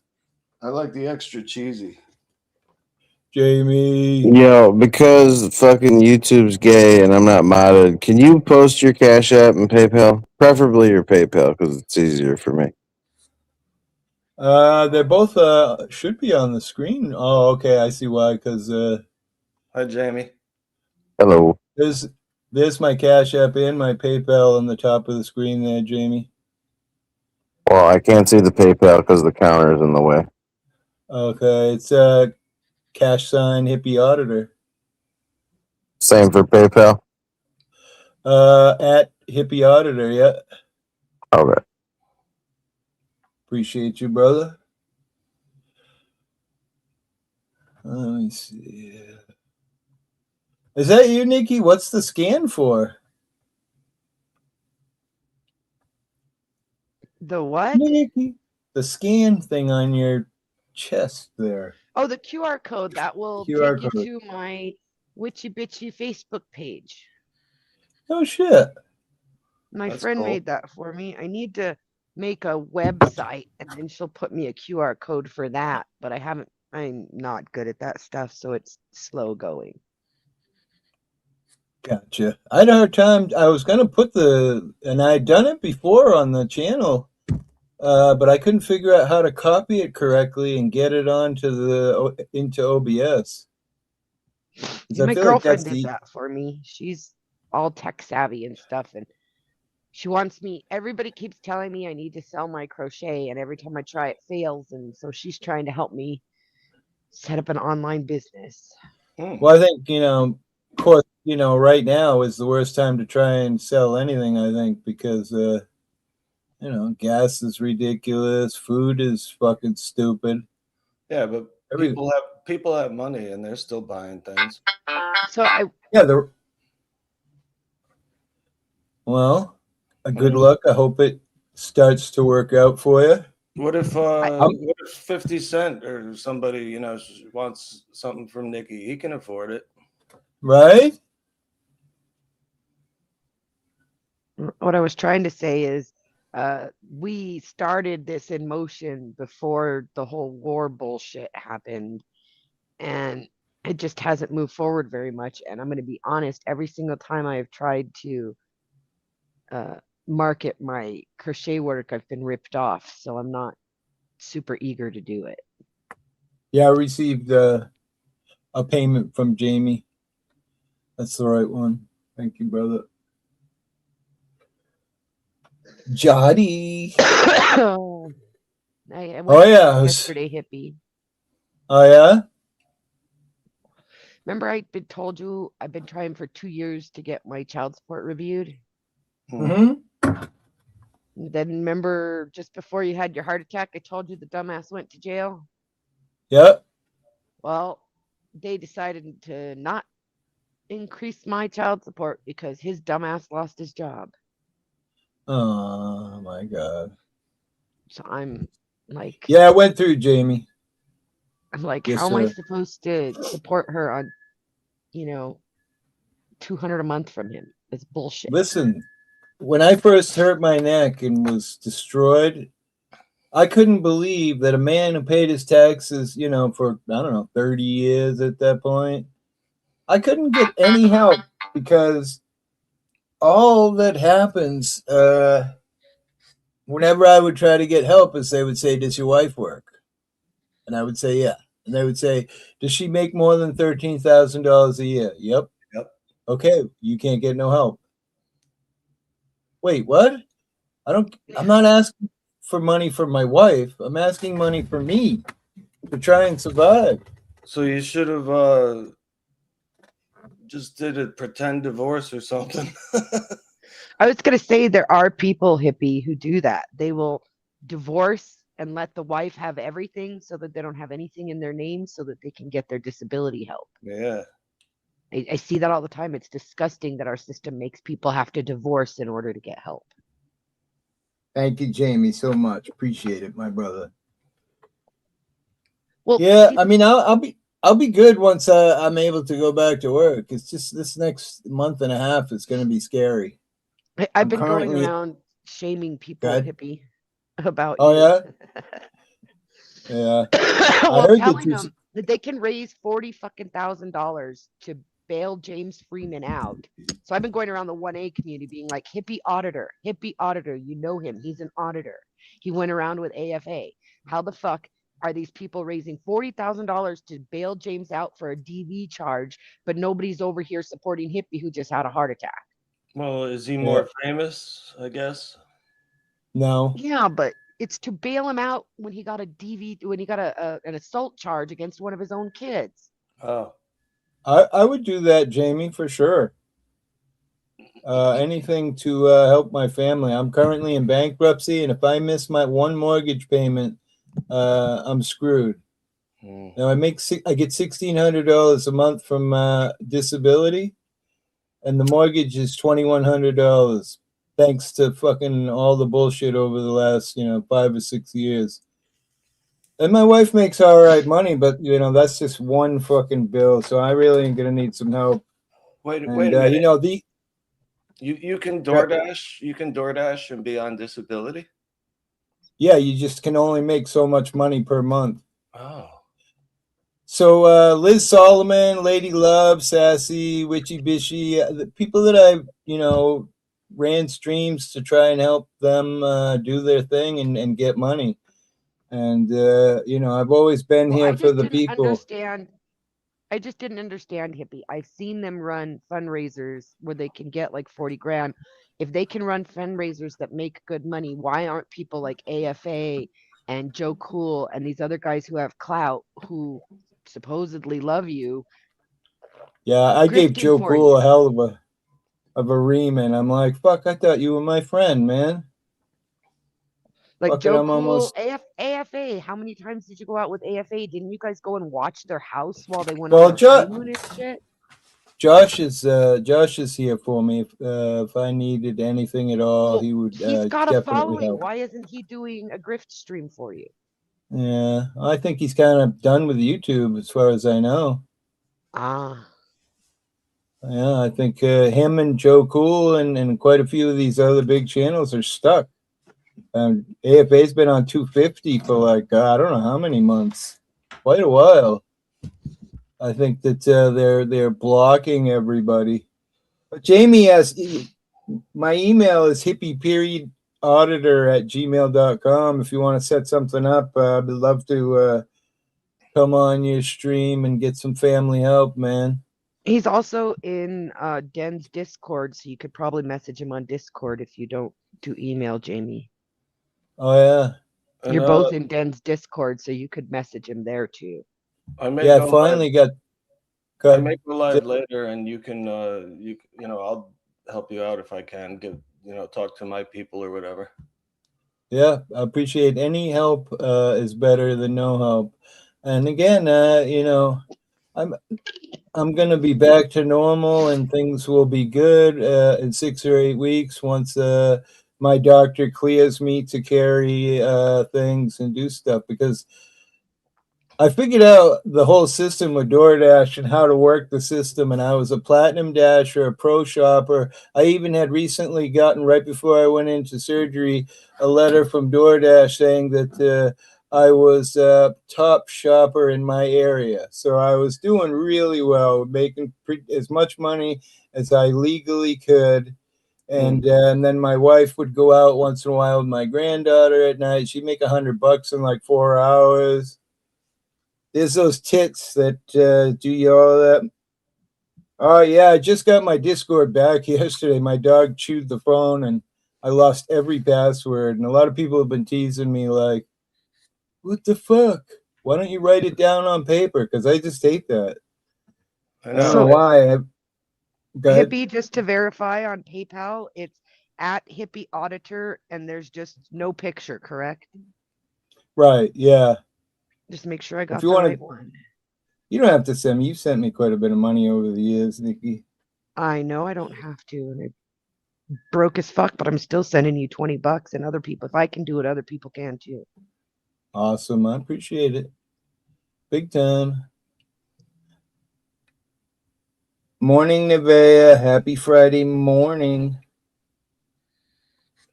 We have to eat, so we're going to buy groceries. The dollar is worthless, and we aren't even able to buy groceries. We shouldn't be eating. It's so true. I agree with you 100%, Nevea. If you're still here, I know I've waited a while on commenting on it, but it's so true. People are eating shit food that's cheap because they can't afford meats and real food anymore. And then they get obese, and then they become unhealthy, and then someone has a heart attack every 40 seconds. Well, the way I see it, Hippie, is I'm killing myself with cigarettes. If I can afford to buy cigarettes, I can afford to send you something. I was just gonna say, are you smoking a fucking cigarette? Nikki, I haven't had a cigarette in a month. Way to go. Are you vaping? Yeah. Vaping's bad That too, doesn't though. count. That's worse for you. Well, Yeah, it's better for me because I do it less, and it's much easier to quit than cigarettes. I disagree. I tried to go to vaping from smoking, and I ended up smoking again because vaping fucked up my lungs, and I ended up using it more than I did my cigarettes. Nah, I use it less, and I'm gonna slack off on that, and then I'm not gonna Right, do but it you smoke in the anymore. house, right? Yeah, I used to. See, I don't smoke in the house, and I would vape in the house, so I was using my vape more. Yeah. And I need to quit it all. It's fucking killing me. I mean, that's just a I was fact. 2 packs a day, sometimes shit. 3. Well, again, it hardens your arteries to your heart, which allow the plaque to stick. Cut it out. But to be fair, Nikki, and the women were all telling me there in the cardiac ward that women go through this surgery with flying colors, like they recover instantly. And I don't know if that's because of the ribs, the chest, the splitting of my chest. You know what I mean? I don't know if you've seen my scar yet. Yeah, Nikki. you remember the Zipper Club now. Yeah. Oh yeah. I saw. Yeah, I think women heal faster in general. I don't mean that like to insult men, but our bodies are designed to give birth, so we're designed to rip open and sew ourselves back shut. You know. Hey, Bud Files, just recovering from double bypass heart surgery. Yeah, I have a zipper now. You can hide my something in there. I'm not sure what. I like what Nevea said. Nevea said they look great under a disco ball. I need a disco ball. I'll do like a little dancing. Ooh, ouch. A little dancing on the show with little fucking staples glittering. Just do me a favor, Hippie. Whatever your physical therapist tells you to do at home, you do those exercises. You hear me? Yeah, I've been working hard already. I mean, like I say, the very next day after surgery, they had me walking on the floor. And they have all these lines on the floor that represent where you should be in dates of walking. And I remember maybe the second day, possibly the third, I was walking all the way around the entire floor, at least 3 times a day. And then the head nurse used to take me out of our cardiac area to a window, which wasn't anything spectacular. It was like green grass and some trees. But for me, I feel like the hardest part of this whole ordeal was just being in prison in the hospital. Yeah. You know, I mean, I'm not kidding you. One, I didn't breathe air for 18 days from outside the building. Yeah. It's just, that's the hardest part, I think, for me. I mean, a lot of people probably would say pain, but I have a super high pain tolerance. I stopped taking pain the third day, pain medicine, and I grinned and bared it. So I don't know, for some people, pain would be the worst part, but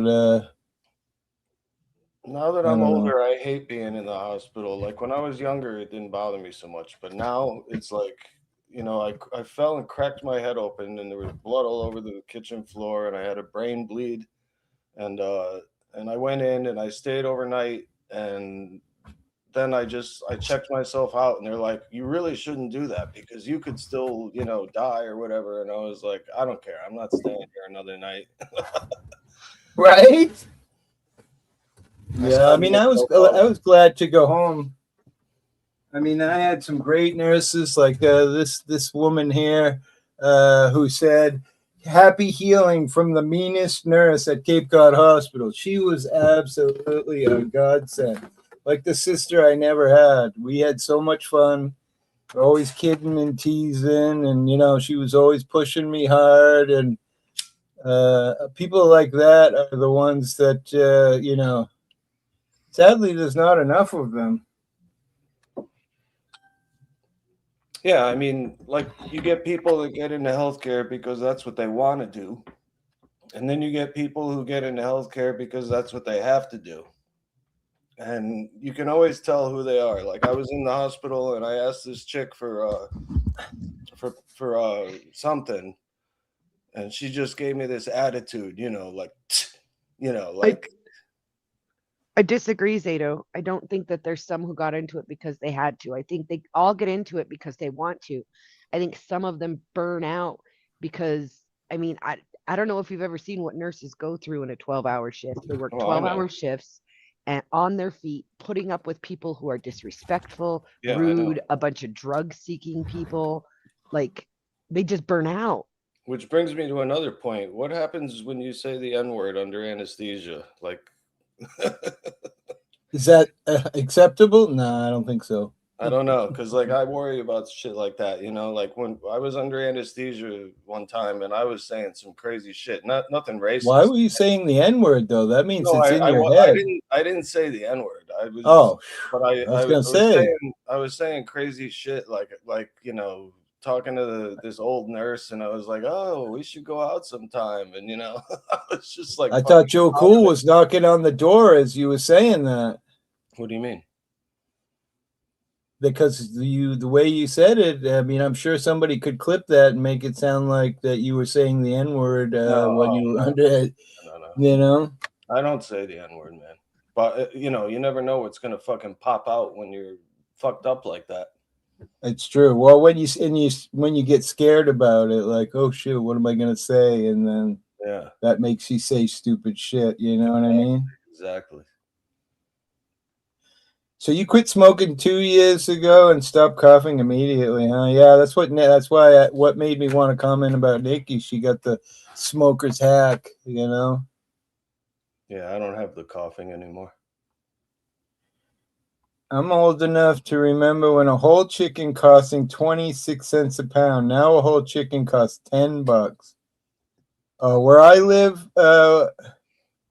$20. Where I live, Nevaeh, it is so fucking expensive for food because I live in this tourist trap of the 1%ers who are paying $5,000 a week for their shitty fucking Cape Cod house rental. And don't get me wrong, they're nice houses, but $5,000 a week? Yeah, that's well, you know, like I said, people got money though. I think the one that gets me is I used to buy a bag of rice for $6 and it's $22 now. Holy That's fuck. fucking rice. Rice? What kind of rice is it? Like premium Japanese No, sushi the rice? cheap white rice. I mean, I buy a big bag because I have a big family, but my flour used to be $7 for the 20-pound bag, and now it's $25 for the 20-pound bag. Damn. Like those are basics. I mean, when we talk about the meat getting expensive and stuff, you know, some people might consider that luxury, right? But just the basics, beans, rice, and flour so that you can eat, it's still immensely expensive compared to what it used to be. And that's what forces people into that joke about the insurance company ramen noodles every night for dinner because I couldn't afford my insurance. And I feel like, you know, people are using the dollar store and freaking, you know, all these cheap places because they can't afford to buy anything else. And the sad part of that is it's killing them. And then it kills the rest of the taxpayers because they end up paying for, you know, all the health care that they get because they don't actually have health care. It's just such a vicious cycle in this country right now. I don't even know. The average person who might have struggled before this economy now, like if I'm looking at my neighbor, you know, he's here working on his house for the summer rental thing. He's got an electric Porsche, white, beautiful. Electric Porsche. Wow. That's like us, hippie. We live in a fairly affluent area, and like my kids were, if they went to a school in the poor neighborhoods, they'd be considered the rich kids, but the school they go to, they're considered the poor kids.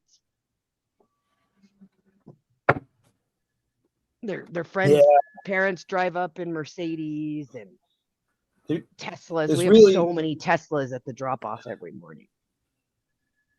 Oh, yeah. When you go to Stop and Shop, which is a local grocery store, they've got a massive parking area that's for the Teslas.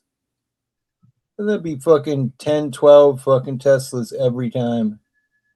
Well, and then we're watching them build these houses. Like I'm looking at the average American who can barely afford groceries right now, and I'm watching houses go up here, you know, $750,000 and $1 million houses in the poorest state in the country. Out here where I live, these $1 million houses are going up, and I'm like, who the fuck can I even afford them? I mean, but then I see people like my daughter, her best friend, she's renting a room from her friend and the boyfriend who bought a house. He doesn't have the money to buy a house. Neither of them has the credit rating or the job, but his mom's a real estate agent and talked him into buying a house. So now they have a down payment loan and first and second mortgage on the house to pay every month. Yeah. And listen, if you guys remember, excuse me, owning your own house ain't the greatest thing. We had all those snowstorms this winter. First, my heat went out. That took a month to figure it out. Luckily, thank God for me, I'm able to work on shit myself. So through YouTube, I managed to figure out what was wrong with it based on an electrical tester. The part was $380. Okay. Not long after the heat went, we had that big snowstorm. The power went out for a few days. When the power came back on, my refrigerator didn't come back on. Not to mention your taxes must be through the roof. Property tax, right? Well, that's why my mortgage is $1,900 because we incorporate the insurance, the taxes, all goes into the mortgage payment. Yeah, when you have a mortgage, you have to have an escrow so that your taxes are covered. Because they don't want another lien on the house. But Um, so these people, these kids who bought this house, we just got a big heat wave and they needed their swamp cooler hooked up, didn't know what they were doing. So my mister had to go help them. And we couldn't even figure it out. There was a panel somewhere blocking the air from going in. And then they get the air finally cleared. They get the panel cleared, get the air going. And then the motor dies on their swamp cooler. And these are just, 20 something kids. Yeah. They're both working full time and they still can't afford all this. And my daughter's like, well, I'm a tenant. You have to provide this for me. And I'm like, this is why I told you not to rent from friends who can't afford the house they bought. I remember the third thing that went down, and I was so happy because, they say, oh, shit happens in threes. Well, as the snow started to melt, we probably had 30 inches of snow out here. Right where my septic was, the ground was exposed. So, of course, my son and I, we go out there and we dig it up, and the septic was full. And it was $800. Yeah, $800 motherfucking dollars to pump the shit out of my septic tank. That's what it cost us here too. Really? Yeah, it was pricey, and it was a few years ago we had to do it, and it was like they call it $800. Hazardous waste. Yep. I mean, sometimes when I take a shit, I feel like it is hazardous waste. Well, when it's been sitting there for a while, it can build bacteria, and that's why they call it hazardous waste. Did you hear what happened here just up the road from me a couple days ago, Hippie? No, go ahead. So I went to go get my wood permit in this little town called Mountain Air, where James Freeman used to live. And while I was there was like ambulances passing me. It was crazy. There were so many ambulances. Well, they took 18 first responders to the hospital for exposure to they still have yet to release what narcotic it was, probably fentanyl. What happened was an employee didn't show up to work, so the boss was talking to the other employees, and a couple other employees went down to go check on him, and they didn't come back, so they sent the cops, and the employee who didn't show up and one of the other employees who went to check on him both died. And you're kidding. Not three people died, and wow. And the first responder was in critical condition from exposure. When the fentanyl first hit out here, right? Towns all around me were claiming they were going to go bankrupt because the Narcan used to cost like $4,000 a shot, and so 90 people a month were overdosing in some of the towns around me.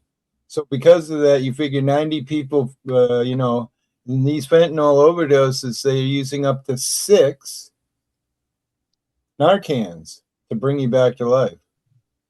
Yeah. So towns were claiming they were going to go bankrupt. And, I remember a lot of the rescue guys being all like, this isn't why I fucking signed up for this shit and blah, blah, blah, blah, blah, because it's dangerous for them. But yeah, I'm actually doing a debate on, I think it's the 5th of June, Hippie, on Narcan should only be available or in possession and administered by medical professionals. This handing out Narcan like it's candy to everybody is costing us. And if they've OD'd 7 times already, they shouldn't fucking be getting Narcan again. Yeah, I forget the name of the guy. Morals Over Money. He's on YouTube. He's out in that crazy street there in Kensington? Kensington Ave. Yeah, he lives on Kensington. So I remember him doing a talk with this guy, and both of his hands were completely rotted. Looked like something I'd never seen in my fucking life. And he was like, well, now you're about to have your hands removed. Are you going to quit doing fentanyl? And he was like, well, this and that. And immediately I'm just thinking to myself, like, that's how addicting that shit is. People losing body parts, riding around in fucking wheelchairs, fucking because they lost their legs, because wherever you inject that shit, the xylazine doesn't leave the skin. It was made for horses, not humans. and that's what causes them to lose a body part. It's just sad. The whole state of the world is just awful. And I don't see I don't know. My daughter has a thing for emergency workers, I guess. And while you were sick, I found out that my nephew had been shot and killed in January. And Jesus. turns out my daughter's boyfriend, not knowing it was her cousin, had been the one to medevac him. And she dates these guys who are EMTs, and the one thing they talk about is they wish they didn't have Narcan. They wish it just didn't exist because Well, they what do we Narcan just these let them people all over die? and Is that over. what is? Yeah, Is they that what have you're a bunch saying? of frequent flyers that they Narcan over and over, and they're like, why are we doing this? Just let them die. Like, I get our job is to save lives, but the quality of the life matters too. And if you're Narcanning these people just to go and get high again, what's the fucking point? Somebody just sent me a donation. I really appreciate that. Did you get mine, Hippie? I sent it to the right place. Yes, I did. Yes, I did. Yep. Okay. I try not to read them off because some people don't want people to know that they're donating. I just wanted to make sure you got it. I don't need recognition or anything. I just want to make sure you got it because it's important to me that as little as I can give, even that will help. Oh, totally. My wife is going to be amazed at how much I made on today's stream. So I really appreciate the beautiful people. The beautiful people. Jamie's got some generous people in his chats, so he said he's gonna get you a show going, and maybe if I keep harassing people, I'll get some. I'll start putting when I go to harass, I'll put your Cash App out too. I heard you and Gump were hitting up Bao about that. Yeah, I told Bao, I'm like, you're sitting here raising money for Freeman, and I don't go to Bao's anymore. And I went in just to say, you guys are raising all this money for Freeman. What about Hippie? And then there was an auditor who passed away this last week too. His widow needs help. Like, they didn't have to raise the full cash. I think someone told me. Someone told me, is that Indiana auditor? Maybe. Yeah, that's what I heard. Yeah, something with an I. Yeah. That's passed away suddenly. Remember Secret Agent Man? He passed away there a few years ago. I remember his son jumping on my channel and being, thank you so much. My dad loved you so much. Thank you, Jamie. I'll talk to you, buddy. Love you too, man. Oh, it's funny, Nikki. People always say, oh, I could never put a heart next to anybody's name as a man. And I'm like, what is wrong with people? I don't know how people don't understand that love isn't a sexual thing. It has nothing to do with what you I'm not trying to make out with fucking Tennyson when I say love you, brother. I'm saying that I care about you, and if something happened, I would be hurt. That's what I mean. Even here, or is he sleeping on us? He probably sleeping, maybe. Have a good day at work, Jamie. I'm getting a little nervous now. I haven't heard from my son. Oh, boy. I missed my first doctor's appointment. I'm going to be horrified. He's supposed to take you to the doctor in a little bit? Yeah, I have an appointment at 12. And the hospital found me a primary care doctor, which is, an amazing, amazing thing for me because I hadn't seen a primary care since the year before COVID started. So I don't remember what year that was, but at least 7 or 8 years since I had seen my primary care or a primary care. And you know why they canned me, right? Because I didn't come in every 6 months and get a checkup so they could make, $750 off of my insurance company. Okay, so to be more clear, it's actually the insurance companies is the reason that they can you, not because they're not getting money from your insurance, but the insurance requires them to have so many appointments every hour in order to get paid at all. Like, this is the thing people don't realize. People think doctors are making all this money. They're not. The insurance companies are scamming them. They can't get paid like by Medicaid. If you accept Medicaid and you don't see 4 patients per hour, they won't pay you. Wait, what? for Hippies? all of that they owe you. Man love is only platonic? That's it. I'm out.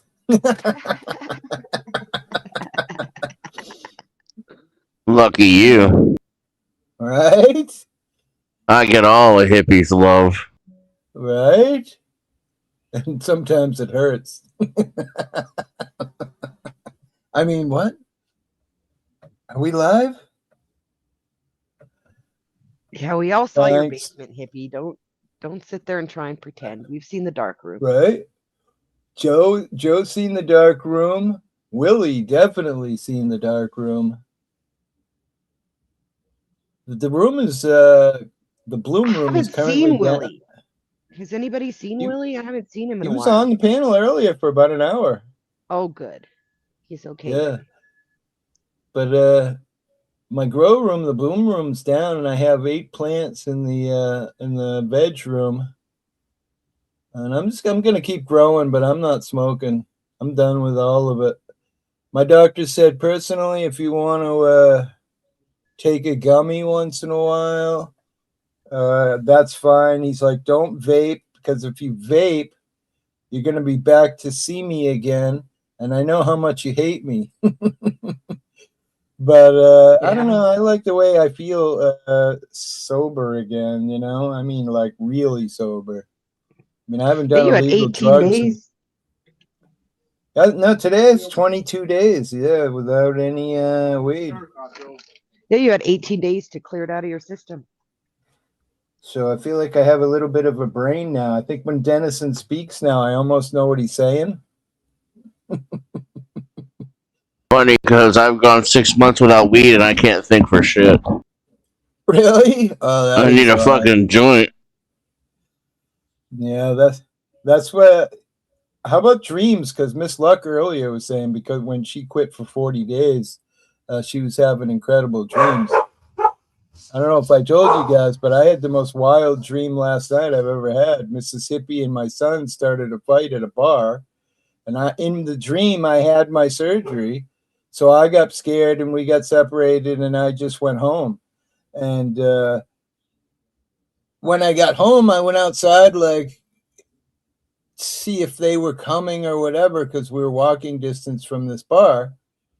And I could hear my wife and my son and a bunch of people arguing and blah, blah, blah. And all of a sudden I heard a window in my house smash. And then I heard like some other horrifying noises. So I run up into this attic room that I had in my house in the dream. And I was up there for quite a while. I didn't hear any noises. So I'm like, all right, I can come down. Mind you, I don't know where this came from in my dream, but I had a fireman's pole coming down from the loft area where I was hiding. Big Mike! So I slide down the pole, and as I'm coming down, I see bad people below me. I have no idea who they are. They look angry. And I look up, and I got this surgery. It's no way I could have crawled up it. Shouldn't even have been sliding down it, even in the dream. But I'm like, I can't hold on anymore, so I slide down. And as I reach the ground, my dog Sharky is there. And she's like panting, and drool is coming out of her mouth. And one of the persons says, holy shit, look at that dog. And I said, she's not the one to be scared of. And all of a sudden, Ocean jumped from the upper balcony area and just was tearing people apart. And I was like, just when I even think about it, cheater, laugh out loud.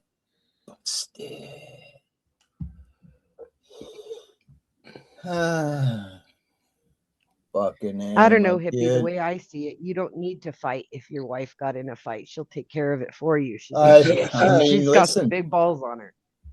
She's already saved my life recently, right? So Twice. right? Yeah, she's got Yeah, big twice. balls on her. When I came home, when I collapsed, and I laid on the couch and put my head into the pillows on the couch, and I'm like, I'll be fine. And she was like, I could just hear it in her voice, and the Mrs. Hippie stern voice. No, you're getting in the fucking car now. Mhm. We're going to the hospital. And I was just like, oh, shit. Yeah. I'm going. So, yeah, you're right. Twice in a matter of a couple of months. So you better quit smoking, Nikki. Yeah. Think all the money you'll have. It's funny. I met a woman. She was a house cleaner at the hospital. Because I love talking to people. You know, I've been doing these streams for fucking 6 or 8 years. I just love people. So I was talking with her, and she was telling me how she had COPD 15 years ago.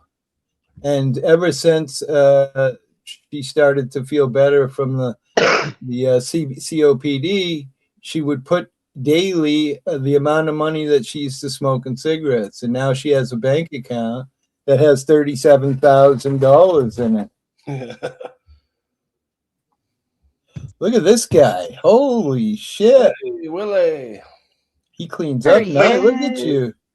There you Oh, go. I clean up pretty nice, don't I? yeah, you really do. What do we I got, don't a know beat? what is that Nikki? Is that you, Nikki? Yes, Yep. sir. It's so good to see you. Hi, Nikki. Likewise, and same. Her name is Bina, by the way. Bina.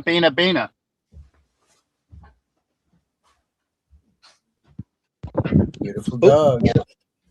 She All is. dogs are beautiful, man. Is that Yeah, one yours, just a or quick- are you just transporting? It's my granddogger. That's my granddogger. She's kinfolk. So that one's yours. You're not transporting that. Yeah, That's it's my his son's, son's. though. Yeah, Right, but that's still yours. I mean, it's Right, your people. right. Absolutely right. Correct. She has been for about 6 years now. Yeah, she's a crazy little old lady. She should have been named Karen because she's always screaming at people for no reason. I never even You picked know? up on when Jamie said, "Oh, I'm not a mod," and it still didn't even. Let me see if I can find Jamie. Here he is. All right, he's a mod now. No, I'm just leaving my son's place. Doesn't it feel good to drive when you don't have a Yeah. vehicle, man? It's crazy. Yes and no. Well, I don't have a vehicle either. I'm in a fucking I loan know. vehicle That's what right I'm saying. That's what I'm Yeah. saying. I'm in- Dude, his my son's father-in-law. I just pulled over because I'm not going to be distractedly driving. My son's father-in-law is a car guy. Dude, he picked up this vehicle for my son. Now, my son's previous car was like a Honda Civic with 275,000 miles on it, right? Nice. The thing was literally rusting away. His father-in-law found this friggin' Audi S7 SUV, belonged to a 95-year-old guy. He's got 196,000 miles on it, and he got it for $2,000. Nice. His father-in-law nowadays- took the Honda Civic, fixed it up, sold it for fucking $4,000, and said, here's $2,000 because that's what it cost me to. So he basically got this car for nothing. My son did because of his father-in-law. You know, So lucky. pretty wild. Yeah, absolutely. Yeah, I was looking for a Toyota. Right when this all came down, I had $800 in the safe that I was saving to try and get a second car. And Yep. of course, while in the hospital. Well, I have the I spent minivan. money. Remember, I have my Toyota Sienna minivan, Yeah. but it's off the road and it needs a little bit of work. And I just told my son, I said, hey, I hope you'll bear with me and, help me out, give me a couple of rides to the registry, to the DMV to put the minivan on the road and stuff and I told him, because I told him recently they're trying to buy a house, Yeah. and I only contributed maybe a couple of grand towards their wedding, where I'm sure her parents probably contributed tens and tens and tens of thousands of dollars, and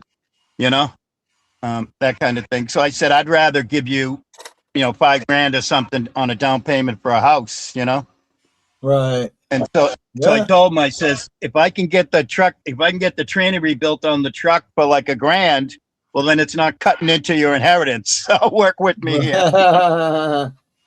You got to make And sure you get that the was paperwork right on that, or right. they'll fucking steal it out from under you. Oh You no, know no, what I no! mean? I've got a good mechanic, and I'm hoping to literally hand him the pickup truck for like 3, 4, 5, 6 months and say, take your time. You remember it was going to go to him anyways for the framework. He needs to do framework, you know? Oh yeah, that's right. Yeah, yeah. Yeah, yeah. So it was due, you know. So I guess, you know, it was due, but whatever. But he'll do What part that of the frame transmission. is rotted?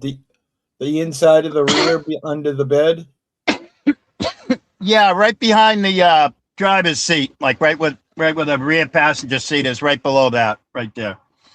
Because when Chevy Uh, started boxing their frames, and when I was a kid, I had a really hot rod Chevy, and I had a yeah, big engine in it. It had turbo 400 tranny. I had a 456 gear ratio in the front and rear differential. I had an ARB air locker, which made the front posi, and then I had a Detroit locker in the rear, which made the rear posi. Right, so this truck was a real fucking 4-wheel drive. But back right, then, right, the frames were a C like this, and right. now they box that in, and then the soil that gets in there can't get out, and it stays wet all the time, and it rots the frame. It's Right. such a scam on the the Yeah. car businesses. Yep. Fuck, 10, Yep. 20, and my son is nowhere to be found. Oh my god. I know. I got to think about leaving soon. Yeah, I Yeah. mean, me too. But he doesn't show up, well, it's not gonna go well. I promise you. What? Where could he be, man? Like, what's he doing? He went to the How motorcycle lucky you game are, thing last Willie. night, right?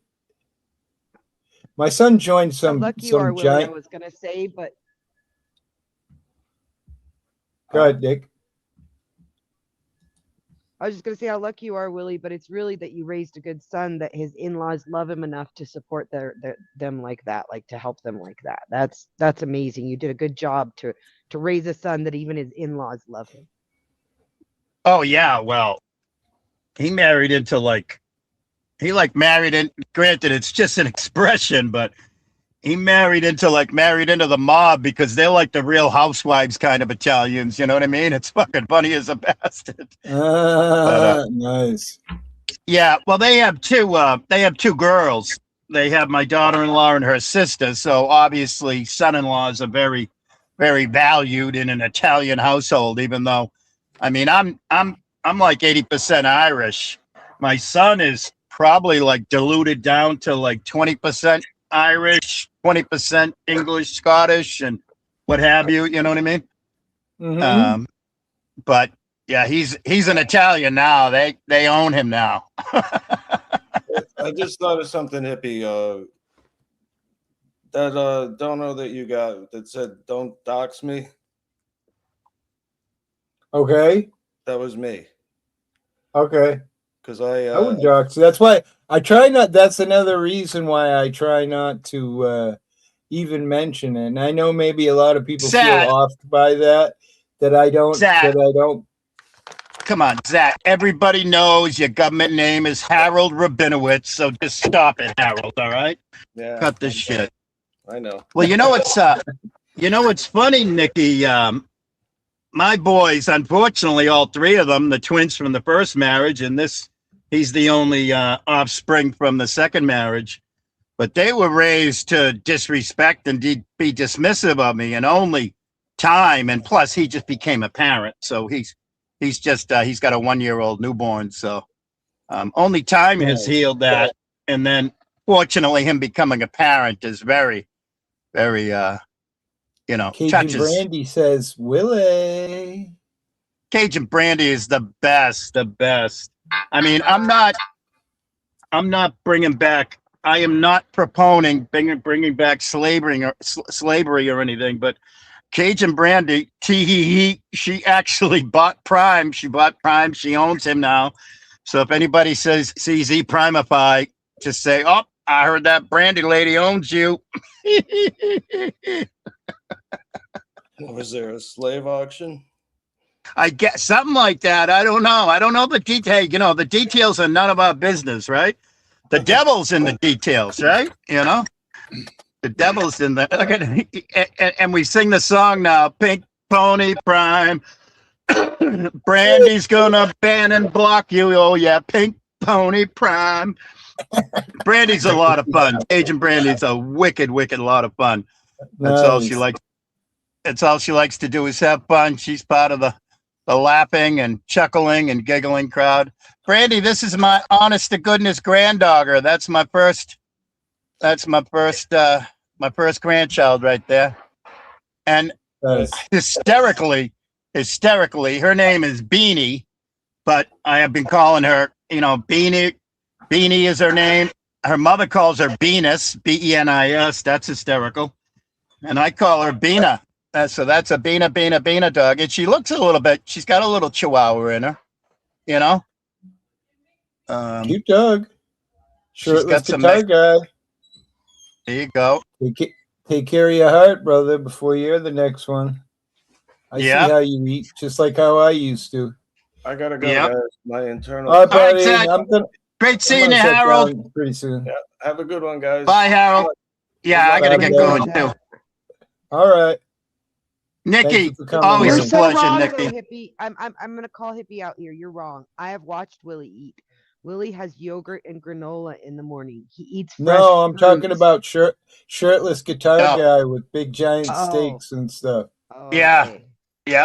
Yep. No, I eat rather frugally and somewhat healthily. I'm a little bit of a snacks cookie monster, but I try and keep that to a minimum, Yeah, but it's just the salt, really. I mean, the salt is. I haven't touched a salt shaker in over 45 years, so there's that. And Willie doesn't smoke, so he's got all the right things going for him. Well, he does a little bit, I think. I smoke my ciggy butts, but it's less and less and less every day, just because money, and. Oh, I thought you would. And now, last time I talked to you, you didn't have money for cigs, and you were just like, "Fuck it, I'm not smoking anymore." Yeah, but you know what I found, Nikki? I found tobacco that comes in fucking 1 pound bags for $15. So now I could smoke for like $300 a year instead of $200 a month. What's this? Nevaeh says Bowie cop fired at a man picking up a hat. Judge says it wasn't reasonable. Charged and convicted to be sentenced in June, as he should be. About time they start doing shit. Right? Cops just get away with killing people on a regular basis, and nothing happens because they're the good old boys. Right. I think that's right, Cajun Brandy.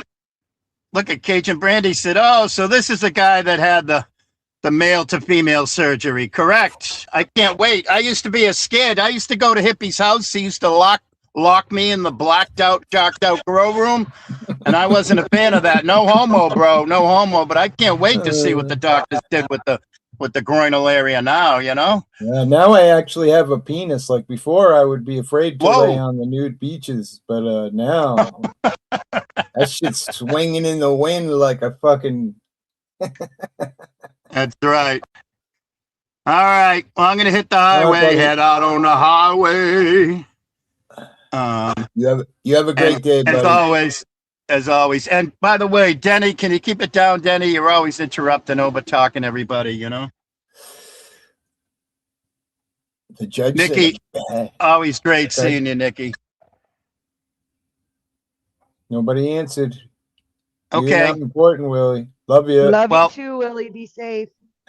There you go. You too. Likewise. All that matters is that I'm right here in your heart, and likewise, right, Hippie? That's all that matters. That's true, no homo, bro.